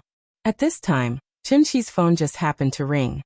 "Hello, Chen-Shi, have you arrived?" "Just arrived at the entrance of the hotel." "Where are you?" "Hey, don't move, I see you." "Here." Chen-Shi held the phone and looked around. Lin Xian was standing at the entrance of the hotel, constantly waving at him. Lin Xian was wearing a white dress today, with light nude makeup. Her hair was tied up high on the top of her head, looking particularly dignified and elegant. Let's go, we'll go up first. Lulu and the others will still be a while before they arrive. Chen-shi carried the little girl to Lin Xian. Lin Xian said while reaching out to touch the little girl's face. But at this time, the little girl suddenly turned her little head, as if she was unwilling. Seeing this, Lin Xian could only helplessly ask, "Baby, are you still angry with your sister?" The little girl didn't answer. It seemed like she was holding a grudge. So Lin Xian pretended to be very sad and pretended to sob. Sob, sob, sob. "I'm so sad, baby is ignoring me." This trick was effective. The little girl immediately turned her head, looked at Lin Xian, and said very generously, "Don't cry, I forgive you." Hearing this, Lin Xian immediately beamed with joy and hurriedly asked, "Then can big sister hug you?" The little girl seriously considered it, then reluctantly nodded. Lin Xian immediately laughed and took her from Chen-shi's arms. At the same time, she didn't forget to flatter her. "Let's go, I'll take you to eat good food. I guarantee you'll be satisfied with the taste." Chen-shi helplessly followed behind her. Seeing her talking to Nian Nian like a child, he couldn't help but feel a little emotional. After so many years, she still hadn't changed. Asterisk, asterisk, asterisk, asterisk, asterisk, asterisk, asterisk, asterisk, asterisk, asterisk. Thank you to Li Shujian. Blood CV sticks for the tips.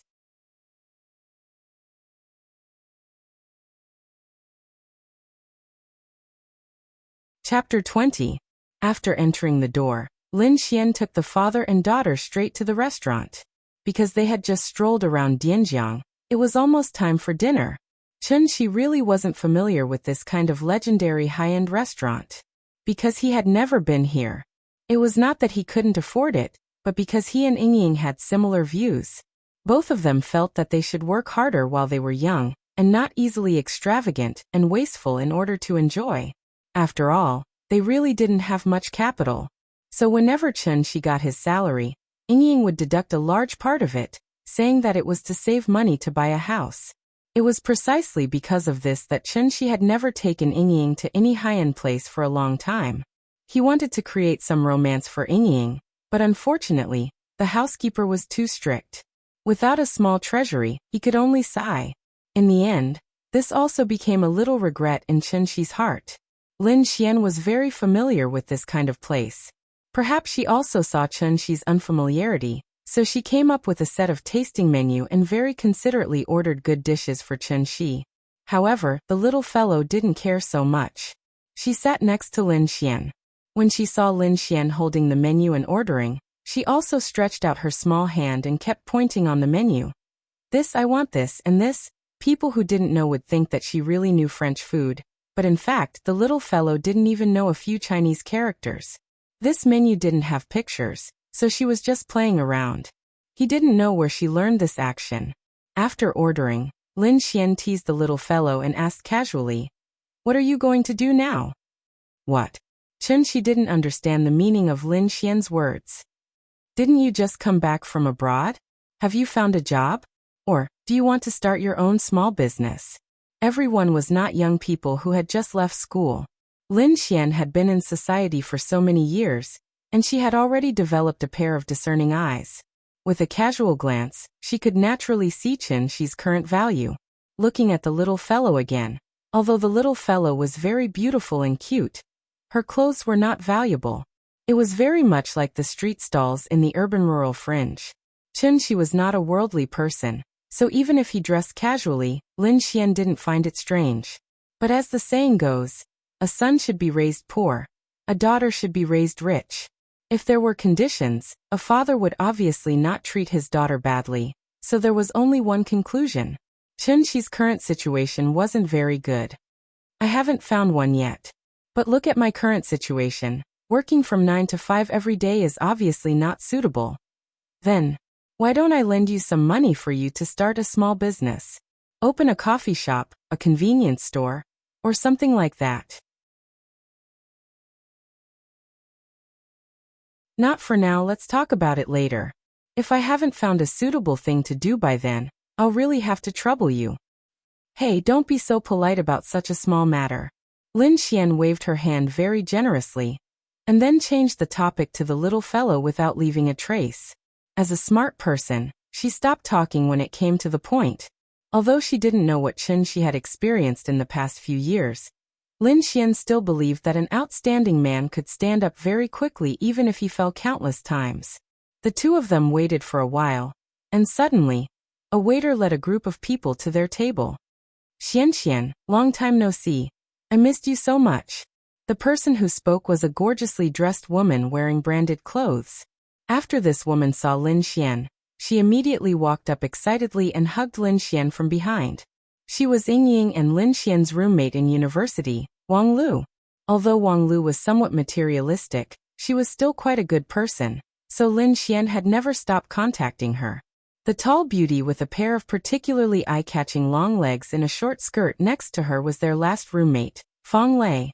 Fang Lei's family was outstanding, and she grew up in an environment where the stars revolved around the moon. So when she first entered university, a small matter would cause her to lose her temper. Later, perhaps due to Ying's subtle influence, she gradually began to lower her status and became somewhat down to earth. Oh handsome Chen, long time no see, you're becoming more and more manly. Wang Lu deliberately pretended to be infatuated, trotted to Chen Shi's side, and then said exaggeratedly. Chen Shi smiled bitterly and leaned back, trying very hard to put some distance between them. Sure enough, men are like wine, they only have taste when they get older. TSK. Wang Lu said in an exaggerated tone, as if she didn't care about her image at all. Enough Lulu, don't tease him. Don't you see there are children here? Lin Xian pulled Wang Lu's arm coquettishly, which finally helped Chen Shi out of his predicament. When they were in university, Wang Lu often teased Chen Shi in front of Ying. A few years later, she didn't expect Chen Shi to still be so serious, so Wang Lu couldn't help but tease him. Hey, is this Ying's child? So cute. Come, let me pinch you. Don't make trouble. It's rare to come to a Michelin restaurant, and you're almost making me lose my cool. It's really shameful. Lin Xian gently patted Wang Lu's hand, and said with a look of disgust. After that, Lin Xian pulled Fang Lei, who was still standing aside, and said, Lei, sit down. Don't pay attention to this crazy woman. Fang Lei seemed to have long been accustomed to Wang Lu's character, and was not surprised by her various low-class behavior. What was even more strange was that Fang Lei's relationship with Wang Lu was better than with Lin Xian. The two of them often met for afternoon tea, so Lin Xian still couldn't figure out why a goddess would play with a crazy woman.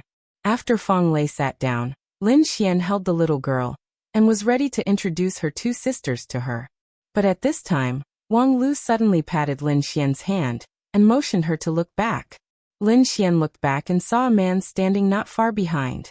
The man seemed to be paying attention to the situation here. After seeing Lin Xian turn around, he immediately waved to her. Why is he here? After seeing the man's appearance, Lin Xian quickly turned back and stared at Wang Lu, asking sternly, Lulu, you actually betrayed me?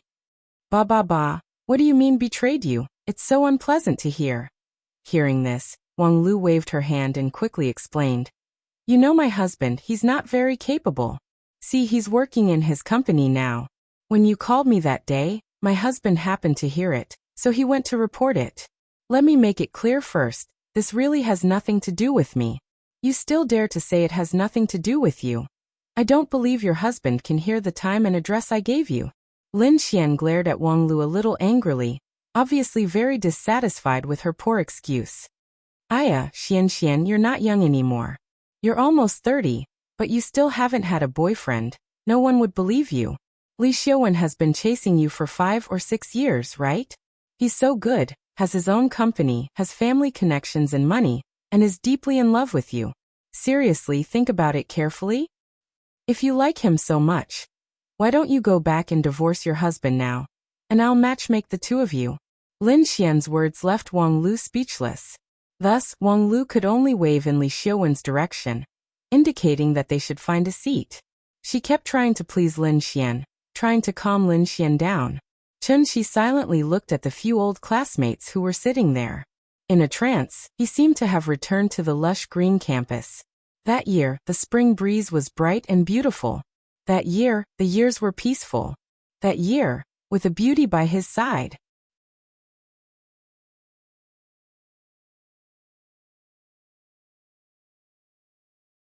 Chapter 21.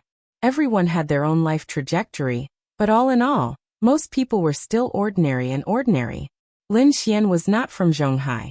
After graduating from university, she stayed in Zhonghai to work alone. Her development over the years had been quite smooth.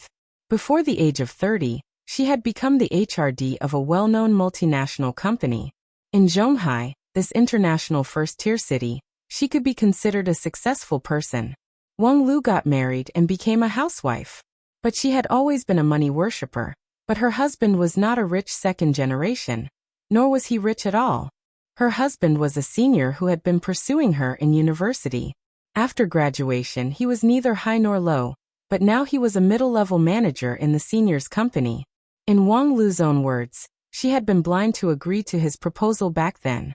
But in fact, looking at the happy expression on her face, how could she be dissatisfied with her husband?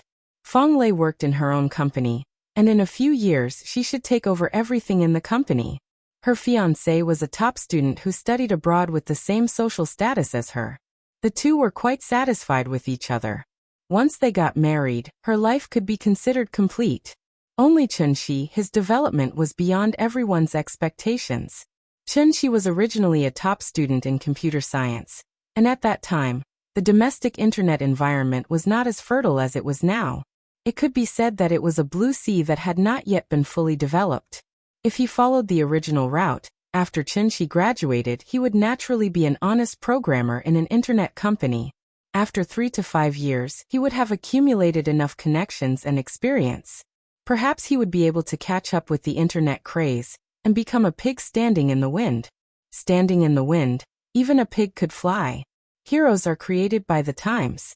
If he didn't get the wrong script, Chunxi might have been a star in the IT industry with a net worth of more than 100 million. Unfortunately, there was no if, and he didn't get the wrong script. 5 years later, Chunxi didn't become a star in the IT industry, but instead became a cultivator with a high level of cultivation. Of course, if cultivators were a profession, he would at least be at the level of a CEO. Perhaps it was to protect Chunxi's self-esteem. Lin Xian did not tell Wang Lu and Feng Lei the truth. Therefore, both of them thought that Yingying had suddenly left without saying goodbye, abandoning Chunxi and his daughter regardless of everything else. Sai, I've already said it. Yingying is a fairy. Chunxi, although you're not bad, how can a mortal be worthy of a fairy? So I guess that Yingying must have gone back to heaven. Wang Lu waved her knife and fork and said with an exaggerated expression, "What are you talking about?" Lin Xian glared at her in dissatisfaction.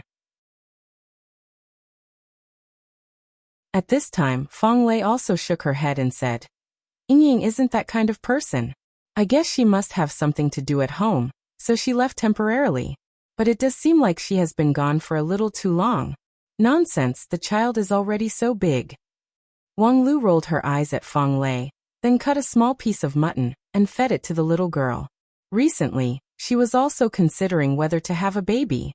After seeing how cute the little girl was, she directly grabbed the little girl into her arms and said that she would have a daughter in the future. Chunxi ate silently. Although the food was delicious, he felt that it tasted like chewing wax. Thinking about it, with Yingying's indifferent personality, it was already good enough that she would call them when she had nothing to do. Why would she tell them about her plans? No one had seen Yingying and no one knew where she went. Thinking of this, Chunxi felt a little annoyed. Tianxian domain was so far away, but he could still rush back. He didn't believe that he couldn't find someone on such a small planet. The few of them chatted for a while. Seeing that Yingying's matter could not be discussed further, Wang Lu changed the topic and said carefully, "Xianxian, no matter what, Li Xiuwen is an old friend of ours. Why don't we ask him to join us at the table?" Hearing this, Lin Xian immediately put down the cutlery. Just when she was about to flare up, Wang Lu quickly said, "You said he was very annoying, but look at him running all the way here. He didn't even dare to come over and say hello when you didn't nod. He has already given you enough face. He is a big boss of a listed company. It's not good for him to be ignored by you like this. We should still be polite. Isn't it just a meal together? It's not a big deal. Under Wang Lu's constant persuasion, Lin Xian was finally convinced by her, so she nodded reluctantly. Seeing this, Wang Lu immediately stood up and waved to the opposite side, indicating for him to sit down. Lin Xian originally booked a round table by the river, so when the man sat down, it didn't seem too crowded with 5 adults and 1 child. Come, Chen Shi, let me introduce you. Li Xiuwen, the young master of One Mao Group. He opened his own shipping company. He can be ranked in the top 3 among our alumni. Director Li, this is Chen Shi, our old classmate, and also your junior in the same major. Li Xiuwen was 3 years older than them. He was now 30 years old in the golden age of men. He was wearing a tailored suit and looked particularly energetic. He exuded the confidence and charm of a successful person from head to toe. Hello, Mr. Chen. After listening to Wang Lu's introduction, Li Xiuwen politely took the initiative to extend his hand. Perhaps it was because of Lin Xian, Li Xiuwen lowered himself very much. He didn't seem to put on any airs and felt very approachable. However, when Li Xiuwen shook hands with Chen Shi, he secretly looked at Chen Shi. Seeing that Chen Shi didn't seem to be a big threat to him, Li Xiuwen finally relaxed and the smile on his face became wider. His little action naturally didn't escape Chen Shi's eyes. Li Xiuwen met Lin Xian at an alumni meeting. At that time, Lin Xian had just graduated. This natural and beautiful girl deeply attracted him. So Li Xiuwen immediately launched a strong attack on Lin Xian. Unfortunately, Lin Xian wasn't interested in him at all. She rejected all invitations and didn't accept any gifts. The relationship between the two didn't make any progress for a long time. So Li Xiuwen had no choice but to poach Wang Lu's husband to his company. He planned to use Wang Lu's side to save the country in a roundabout way. Reality proved that this method was very effective. Recently, the number of times he and Lin Xian sat together for dinner gradually increased. Although there were always other people in the way, at least there was progress, right? Lin Xian didn't actually hate Li Xiuwen that much. The reason why she was so cold to Li Xiuwen was mainly because she didn't want to give him any hope. Actually, what Wang Lu said made sense. He was 30 years old, rich and handsome. Moreover, he had pursued her for 5 to 6 years. His perseverance alone was enough to make many girls fall for him. However, Lin Xian didn't think so. Although she looked carefree at times, deep down, she was a very feminine woman. If she had to find a reason to reject Li Xiuwen, then Lin Xian would only have one reason: it felt wrong. The meaning of these 4 words was very simple. That was no chance. However, Li Xiuwen didn't believe in this. He had been in the field of love for many years, but he really hadn't met someone like Lin Xian. Therefore, the more Lin Xian rejected him, the more enthusiastic he became.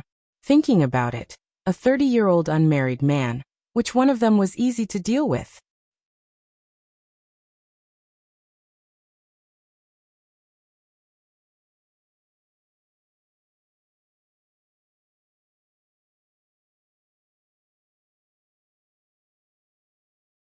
Not counting labor and transportation costs, the cost of rose petals alone was more than 500,000 yuan. This shocking courtship from a college student also caused a sensation in the country. It was a pity that this earth-shattering romantic courtship ended with the indifferent rejection of the heroine. According to insiders, the heroine was actually present that day, but she didn't pay attention to Zhao Yuan's affectionate confession at all. Instead, she kissed another boy affectionately in front of everyone. To be honest, even if Chen Shi recalled the scene at the time, it seemed that he could deeply understand Zhao Yuan's embarrassment at the time. Hitting people didn't hit their faces, but the heroine's behavior was like hitting someone in the face after slapping them. Later, Chen Shi and Yingying talked about this matter. Yingying's words at the time immediately made Chen Shi deeply understand the heroine's behavior was correct. She clearly knew that she had a boyfriend, but she still put on such a big show and called so many people to support her. You say, if the girl agreed at the time, what kind of experience would the girl's boyfriend have? Why don't I give you a chance to experience this feeling? That's right, the heroine was Yingying. Zhao Yuan took a deep look at Chen Shi. Although this matter had passed for many years, it had already become the biggest shadow in his life. When he saw the little girl in Chunxi's arms, he immediately asked with a smile, "Is this your daughter?" "Yes, isn't she cute? Come Nian Nian, call uncle." Chunxi laughed and pointed to Zhao Yuan as he spoke to the little girl. The little girl was very obedient and immediately called out in a sweet voice, "Uncle." Hearing this, Zhao Yuan's expression froze, and the muscles on his face appeared very stiff. Lin Xian glared fiercely at Wang Lu. Only then did Wang Lu stand behind everyone and silently make an apology with her hands. Back then, her relationship with the other 3 people in the dormitory was not as good as it was now. When it happened, she was not present, so her impression of this matter was not very deep. If she had remembered it earlier, she would not have brought Zhao Yuan here even if she was beaten to death.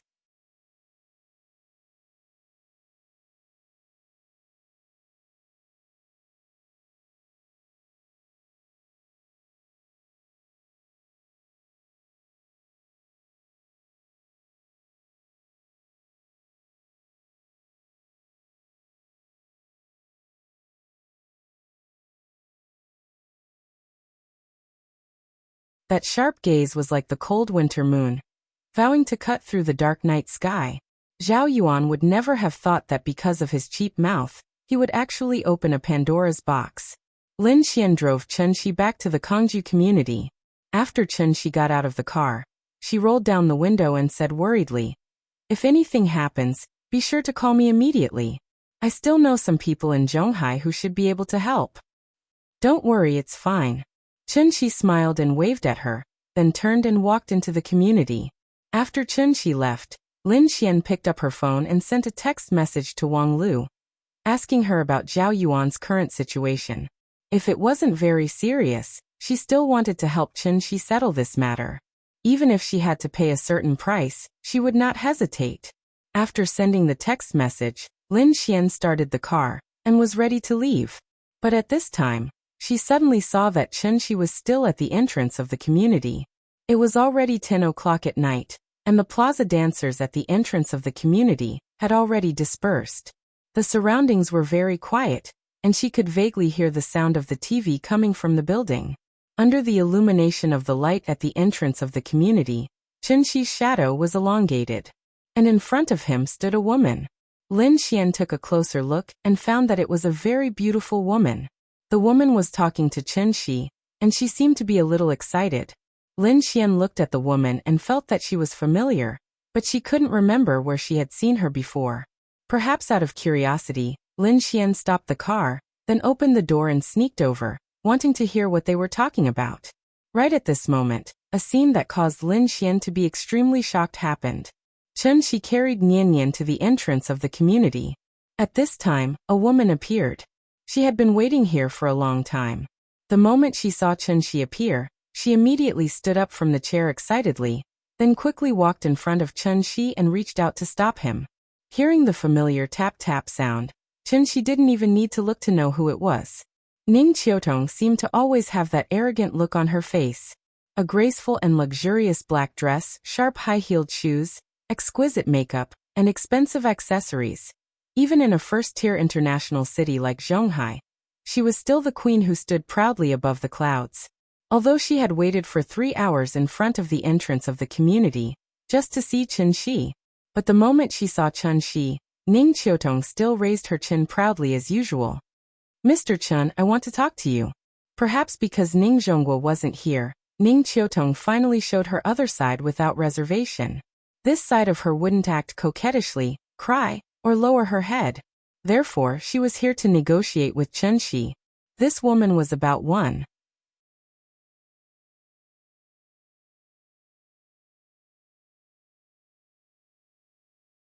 I admit that it was my mistake. In the future, I'll edit it again and make it as detailed as possible. I'll also make up a better reason. If some of my more fragile friends can't take it and are poisoned to death, please silently click X. Because I'm rushing to update every day, I really don't have time to come back and fix it. If I accidentally poisoned you, I'm sorry, I'm very sorry. Also, I don't even know who you are, so you don't have to come and tell me when you give up. If you insist on making your existence known to me, or even to the point where I feel uncomfortable, Then I can only write a chapter and send you away. Above summary.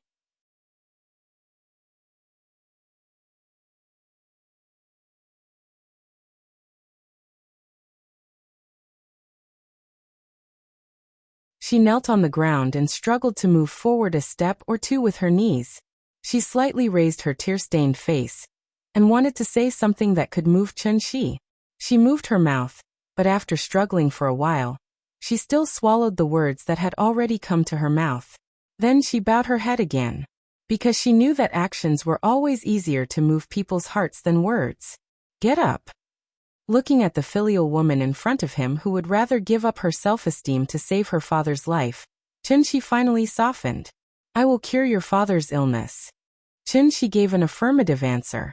However, when Ning Qiutong heard Chun-Shi's promise, she still stared blankly at Chun-Shi. Her expression looked a little stupefied. It seemed that she was not as excited and happy as expected. In the next second, she burst into tears. She knelt on the ground and covered her face with her hands. Suddenly, she burst into tears like a child. Because the movement was too loud, several people in the nearby units even opened their windows to see what was happening outside. Chun-Shi did not know what was going on in her heart, so he did not know what was going on with this woman. At this time, the little girl was also awakened. She rubbed her eyes with her small hands and stretched in her father's arms. Then, her attention was attracted by Ning Qiutong's crying. The little girl quickly signaled Chun-Shi to put her down.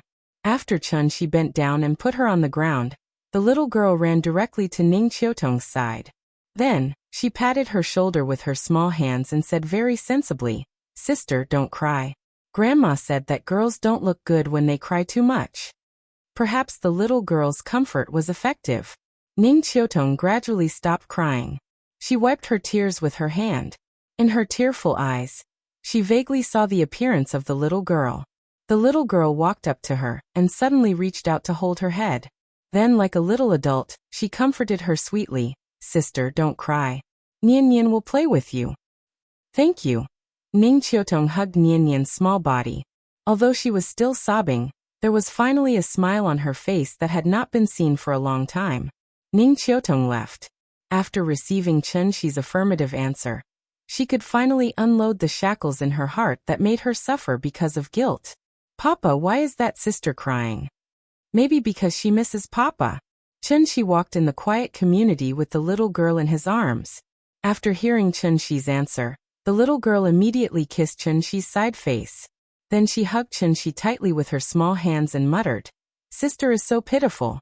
She misses Papa, but Papa is not around." Hearing this, Chun-Shi could not help but be stunned. He looked at the little girl and asked seriously, "Did Nian Nian cry when she missed Papa before?" "No." The little girl wrinkled her little face and made a face.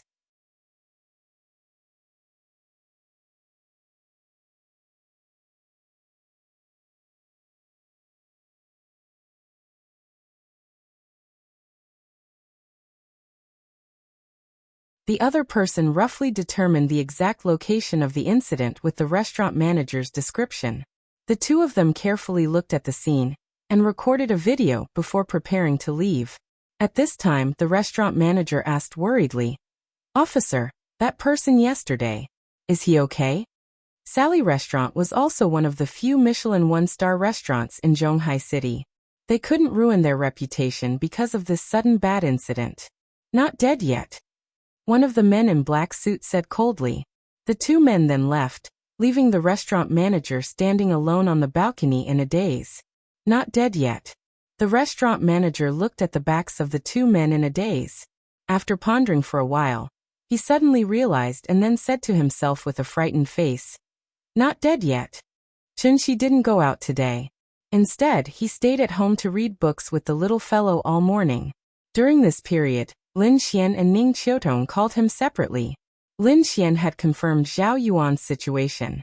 It was said that Zhao Yuan was seriously injured and had one foot in the door of hell. Thanks to the Zhao family's wide network, they invited an attending doctor to perform the operation on Zhao Yuan overnight, which pulled him back from the door of hell in time. However, although his life was saved, he was still in a coma and didn't know when he would wake up. Lin Xian was very worried that Qinshi would be arrested by the police, so she kept persuading Qinshi to leave Zhonghai and go to other places to avoid the limelight. After all, Zhao Yuan wasn't dead yet. There was an essential difference between intentional injury and intentional homicide. As long as Qinshi wasn't caught by the police, when Zhao Yuan recovered, maybe she could think of a way to settle it privately with Zhao Yuan. It could be seen that Lin Xian was really worried about this matter. Therefore, in order to reassure her, Qinshi pretended to agree to her proposal and said that he would leave with Nianyan later. Lin Xian was relieved, and then told Qinshi a few words. No matter what difficulties Qinshi encountered, he should call her immediately. After putting down the phone, Qinshi's mood was really a bit complicated. He didn't regret that he was too heavy-handed, but regretted that his behavior last night was really too impulsive. Perhaps it was because he had been in the Tianxian world for too long. Killing decisively had gradually become an instinct. So when Zhao Yuan provoked him again, and even mentioned the 3 words Qin Ruoying, he lost control on the spot, and even had the intention to kill. Now that he thought about it, if he could have calmed down a little, left the terrace first, and waited until he had enough alibi, then took down Zhao Yuan without anyone knowing, naturally there wouldn't be any future troubles. It was like a primitive person suddenly came from a primitive society to a modern society.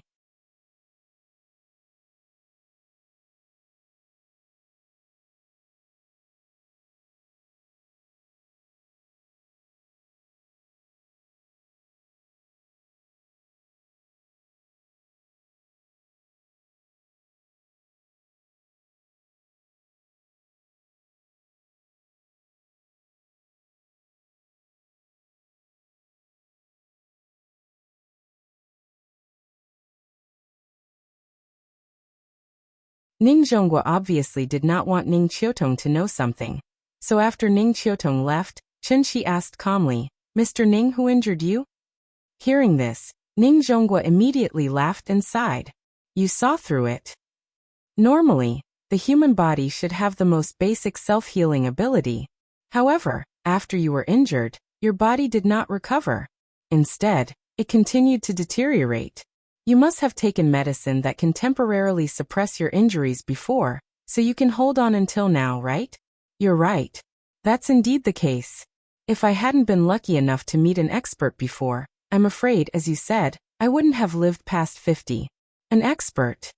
Yes, a hidden expert. He gave me a pill that was similar to the one you gave me. It can suppress the injuries in my body. Hearing this, Qinshi could not help but be stunned. The pill he gave Ning Zhonghua was a foundation elixir refined with immortal techniques.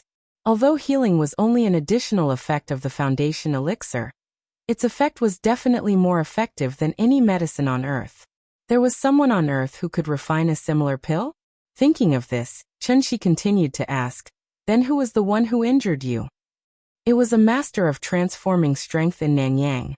3 years ago, I went to Nanyang to discuss a business deal. But I didn't expect to accidentally offend him. Because of that, I was plotted against and ended up with this condition. A master of transforming strength? What's that?" This time, it was Ning Zhonggua's turn to be stunned. After hearing Qinshi's question, he immediately looked at Qinshi with slight surprise and asked tentatively, "Mr. Qin, you're not from the martial arts world?" Martial arts world? Qinshi was a little confused. Ning Zhonghua saw that his expression did not seem to be fake. Although he still had some doubts in his heart, he still explained. Although the era of cold weapons has long passed, traditional martial arts have been passed down. The masters of transforming strength I'm talking about are not those liars who pretend to be traditional martial arts, but only know some fancy moves. A real master can break a 2-centimeter thick steel plate with one palm and break a thick tree trunk with one punch. It can be said that they have broken the limits of the human body and stood at a higher level. After hearing this, Qinshi could not help but ask with some surprise, "So powerful? How come I've never heard of it before? Aren't these people all Olympic champions?" To be able to ask such a question, it seems that Mr. Qin, you're really not from the martial arts world. Ning Zhonghua looked at Qinshi's blank face and suddenly asked, "How much do you know about the crackdown?" "Crackdown? Not really. I wasn't born at that time." "Haha, that's a long story. With Ningzhongguo's explanation, the martial arts world finally slowly unveiled its mysterious veil in front of Chunxi. Huaxia martial arts had a long history and could be traced back to the Xia and Zhou dynasties, but at that time, martial arts were more like dancing skills. Later, Huatuo created the 5 animal frolics. At that point, Huaxia martial arts finally ushered in a vigorous development. From then on, there were many schools, fist styles, and countless martial arts masters left their names in the long river of history. The last peak period of the martial arts world was at the end of the Qing dynasty and the beginning of the Republic. At that time, there were many masters and masters, which could be said to be the best time to practice martial arts. But after that, the entire human society began to gradually change from the era of cold weapons to the era of hot weapons.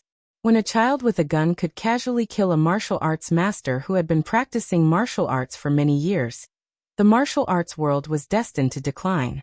However, decline did not mean extinction. The real reason why the martial arts world disappeared from the public's sight, so that ordinary people did not know that martial arts could kill people in addition to performing, was entirely because of the emergence of a special national organization. Wu Lian, full name of the International Wushu Federation, or IWUF. It was established on October 3, 1990 in Huaxia's capital, Shangjing. At the beginning of its establishment, it was announced to the public that it was an organization to promote the union and unification of martial arts groups in various countries and regions, and to promote the development of international martial arts. But in fact, the martial artists in Huaxia's martial arts world only knew what was hidden behind this seemingly ordinary organization in the eyes of ordinary people. The establishment of the Wu Lian was simply because of an old saying: chivalry broke the law with martial arts. In the 1980s and 1990s, Huaxia's domestic situation was turbulent, public security was chaotic, and hooligans broke the law and ran amok. It was fine if it was just ordinary hooligans, but what was terrible was that some martial arts masters relied on their own superb martial arts cultivation to ignore the country's laws and regulations, acting recklessly and causing harm. The great country had internal and external troubles, the people had no way to make a living, and their lives were miserable. In this kind of crisis, the country's leaders made a prompt decision and decided to attack with a heavy hand, eliminating the evil in the country and returning a bright and clear world to the people. The country's strict crackdown began, and the judgment and execution were heavy, strict, and quick. In just a short year, the country's atmosphere had significantly improved. However, the local police could effectively curb the crimes of ordinary people, but the local police seemed to be somewhat unable to catch the crimes of martial arts masters.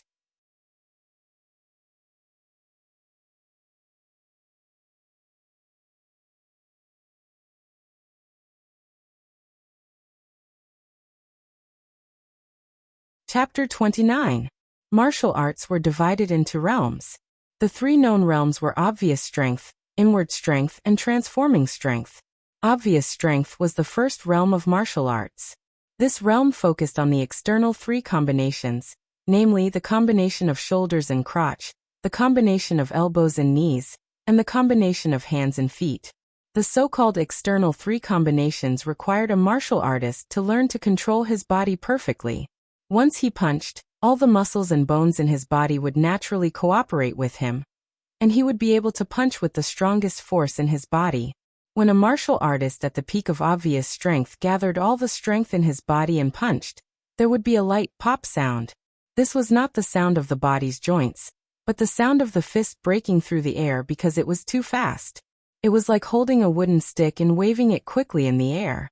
The sound of the stick breaking through the air would also be heard. This was the martial art principle of the peak of obvious strength, where a sound could not be bought with money. Inward strength was the second realm of martial arts.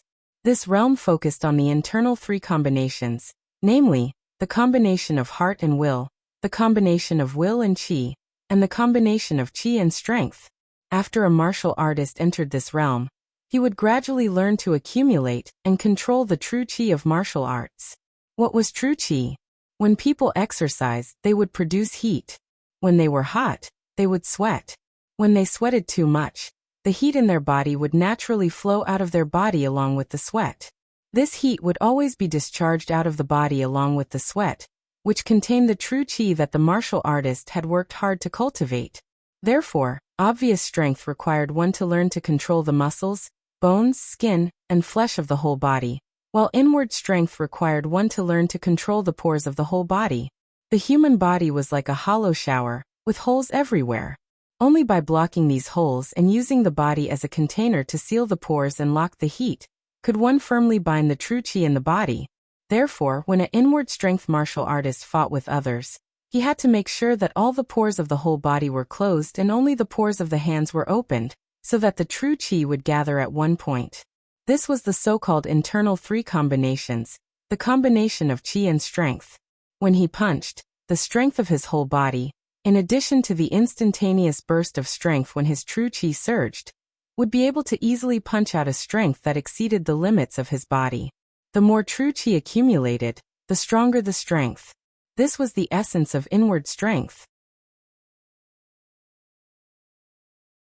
Even if a martial artist at the pinnacle of concealing Jing stood still, when the enemy punched him, he would be able to instantly disperse the enemy's strength through the surge of Zhen qi, and at the same time give a strong counterattack. When a martial artist's strength spread throughout his entire body, his true qi could be emitted from any part of his body. That was when he reached the realm of not even a feather can be added, and not even a fly can be left behind. Even if a mosquito landed on his shoulder, he would be able to kill the mosquito with the instantaneous burst of true qi.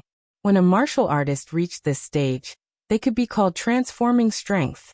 Those above the peak strength stage were called grandmasters. Grandmaster was a title, not a realm. It was said that there was a mysterious realm above transforming strength. Because Ning Zhonghua wasn't a martial artist, he didn't know much about this realm. I see. Chunxi nodded thoughtfully. No wonder he found a faint trace of qi in Ning Zhonggua's dantian. In other words, as long as I can destroy the remaining martial Dao qi in your body, I should be able to completely cure the root of your illness? Theoretically speaking, that should be the case. Ning Zhonghua nodded, confirming Chunxi's guess. Over the years, Ning Zhonghua had visited several masters in the martial arts world, hoping to see if any of them could find a way to cure him. Unfortunately, Ning Zhonghua was only an ordinary person after all, and the Nanyang Huajin expert's methods were too vicious. He had actually used a unique secret technique to directly inject the martial arts true qi he had cultivated into Ning Zhonggua's dantian, so as to continuously damage Ning Zhonggua's internal organs, causing him to slowly die in endless torture. It was as if a knife was constantly cutting open Ning Zhonggua's body. Even if he took the life-prolonging pill, the injuries to his 5 internal organs could not be healed, and they were even worsening. Oh, if that's the case, then it's simple. Chunxi originally wanted to use his true qi to slowly comb Ning Zhonggua's 5 internal organs, but after listening to Ning Zhonggua's explanation, Chunxi finally understood the root cause of his illness. He just needed to get rid of the martial Dao qi. Thinking of this, Chunxi slapped Ning Zhonggua's chest. Due to his sudden attack, Ning Zhonghua was shocked and instinctively wanted to reach out to block it. However, by the time he came back to his senses, Chunxi had already retracted his hand. Alright, now you just need to take the medicine prescribed by Professor Xia on time. You should be able to recover in less than half a month. Recovered? Ning Zhonghua was stunned. His eyes widened slightly, and his face was full of disbelief. Chunxi looked at him as if he had seen a ghost and immediately understood that Ning Zhonghua was treating him as a liar again. So he could only sigh softly and patiently explain, I've already dispersed the qi. Now feel it carefully. Below your navel, in your dantian. Is there a chill that is constantly spreading out? Chill. Ning Zhonghua suspiciously put his hand on his stomach, and found that his lower abdomen was indeed cold. It was as if his stomach was exposed to the cold wind in the middle of winter. This qi tends to be cold. After I dispersed it, it will spread out from your dantian, so you will feel a little cold in your lower abdomen. It should be fine after a while. At this moment, Ning Zhonghua finally believed Chunxi's words. However, Ning Zhonghua still felt that it was somewhat unimaginable. This illness that had troubled him for so many years was actually cured so easily? What did Chunxi do just now? With just a casual slap, He had actually dispersed the martial path Tru Chi that had almost taken his life. Could it be that he was also a martial Dao master? Ning Zhonghua thought that it was somewhat impossible, so he asked again, Mr. Chen, are you really not from the martial arts world? Then how did you do all this? After saying that, he pointed at his stomach. However, Chen Shi did not answer his question. He just shook his head and said, You don't have to worry about that. I have already gotten rid of the root of the illness for you. In short, you just need to recuperate according to Professor Xie's instructions. Once you are healed, you will naturally be healthy. All right, I apologize for my rudeness. Although Ning Zhonghua was still a little curious, he did not ask further since Chen Shi did not want to say. Since the illness was cured, Chen Shi naturally had to leave. Ning Zhonghua repeatedly asked Chen Shi to stay for dinner before leaving, but Chen Shi politely refused. Ning Zhonghua had no choice but to call Ning Qiutong and ask her to send Chen Shi off. He was also going to wait until his injury was healed before he specially prepared a banquet to entertain Chen Shi to thank Chen Shi for saving his life. Ning Qiutong accompanied Chen Shi to the gate of the villa. The driver was already waiting there. It was still the latest Maybach S600. Chen Shi looked back at the magnificent villa in front of him, and suddenly seemed to have thought of something. He quickly looked at Ning Qiutong and asked, Can you do me a favor? Dad said that you are our family's benefactor. If you need anything, just let me know. Help me find someone.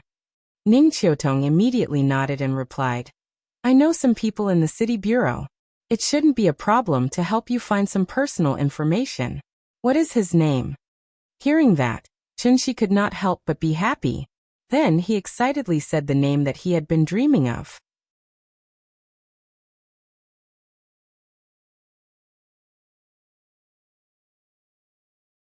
Chapter 30. Chen Shi guessed that the Ning family's influence in Zhonghai was not small. Otherwise, Zhao Yuan's matter would not have been so easily suppressed. Therefore, he had an idea. Perhaps, with the help of the Ning family, he could find Ying Ying? After receiving Ning Qiutong's affirmative answer, Chen Shi got into the car with a mood as if he had just bought a lottery ticket.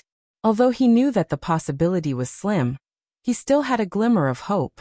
If he won, it would be the first prize. If he didn't, then he would slowly look for her. The car slowly drove out of Jin's city mansion. At this time, Chen Shi suddenly remembered that it was not yet time to get off work. If he went back so early, Aunt Zhang would probably be suspicious again. In order to maintain a good image in Aunt Zhang's mind, Chen Shi thought about it, and asked the driver to send him to Zhongshan Road. Zhongshan Road was known as the starting point of Zhonghai's modernization. Since the beginning of the last century, Zhongshan Road had become the financial and trade center of Zhonghai, and even Huaxia. Zhongshan Road had always been regarded as a landmark and a symbol of the city's history. On this road, there were 52 classical revival buildings built in the last century, which formed a sharp contrast with the modern skyscrapers on the other side of the Dian River. After telling the driver to go back first, Chen Shi got out of the car and went to the riverside. Leaning against the railing, he enjoyed the gentle caress of the sea breeze. Across the river was the Xing Chen Hotel that he had just visited a few days ago. There was only one reason why Chen Shi came here. This was the place where he and Ying Ying pledged their love. He still remembered that year. The boy and the girl walked side by side on this road. The girl suddenly quickened her pace, like a light butterfly, flying forward with a smile. The boy was a little caught off guard and hurriedly chased forward. But at this time, the girl put her hands behind her back and turned around lightly like a swallow. She didn't stop walking. As she retreated, she looked at the boy and smiled. At this time, shouldn't you say something to me? The girl's smile was like a flower. Her long black hair fluttered in the wind, her white dress fluttered in the wind, and the sunlight shone on her body. That moment was indescribably beautiful, enough to make everything in the world pale in comparison. For a moment, the boy was stunned. The girl smiled and retreated. Seeing that she was getting further and further away, and was about to disappear into the sea of people, the boy finally came to his senses. He raised his hands like a trumpet and used all his strength to shout at the girl. Qin Ruoying, I like you. Zhongshan Road was still as crowded as it was today.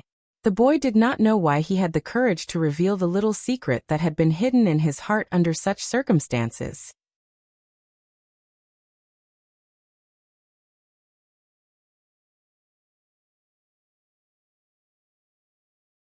As usual, the Fuching building lit up the LED advertising screen again. But the content of tonight's advertisement was very strange, and there was only a line of inexplicable words on it. Qin Ruoying, I'm back, and I'm looking for you.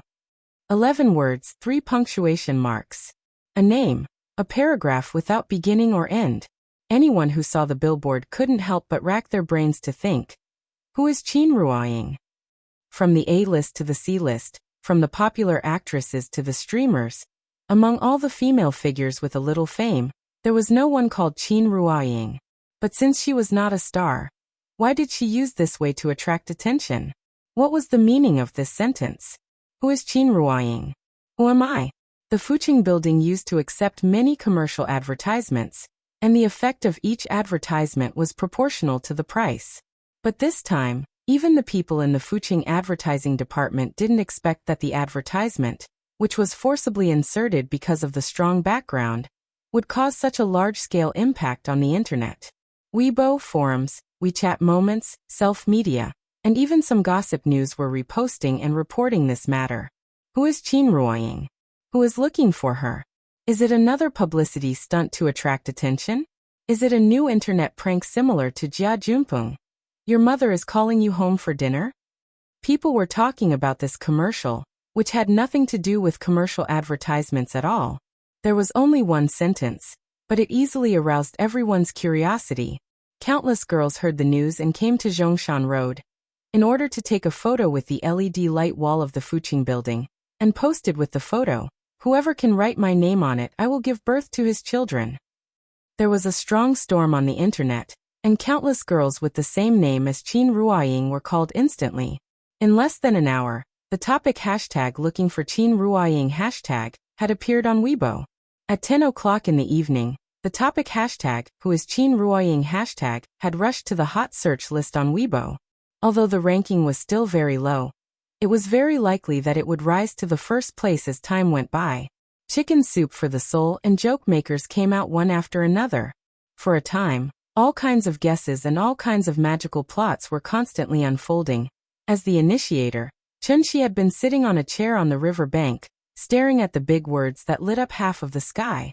Ying, I really miss you. Asterisk asterisk asterisk asterisk asterisk asterisk asterisk asterisk asterisk asterisk. Thank you to the two bosses, Domestic Fool, and Xiaoyang haha for your tips, and I'm very confused. Why do other books have book list authors, but I don't have one? You're tuning in to the Li Mei's Sword of Destiny YouTube channel. We're so grateful for your support, and don't forget to subscribe to join us on this incredible journey through captivating stories. Your generosity through donations truly makes a world of difference, as it's the primary source of revenue that allows me to expand and enhance this channel for you. Thank you from the bottom of my heart for being a part of this adventure.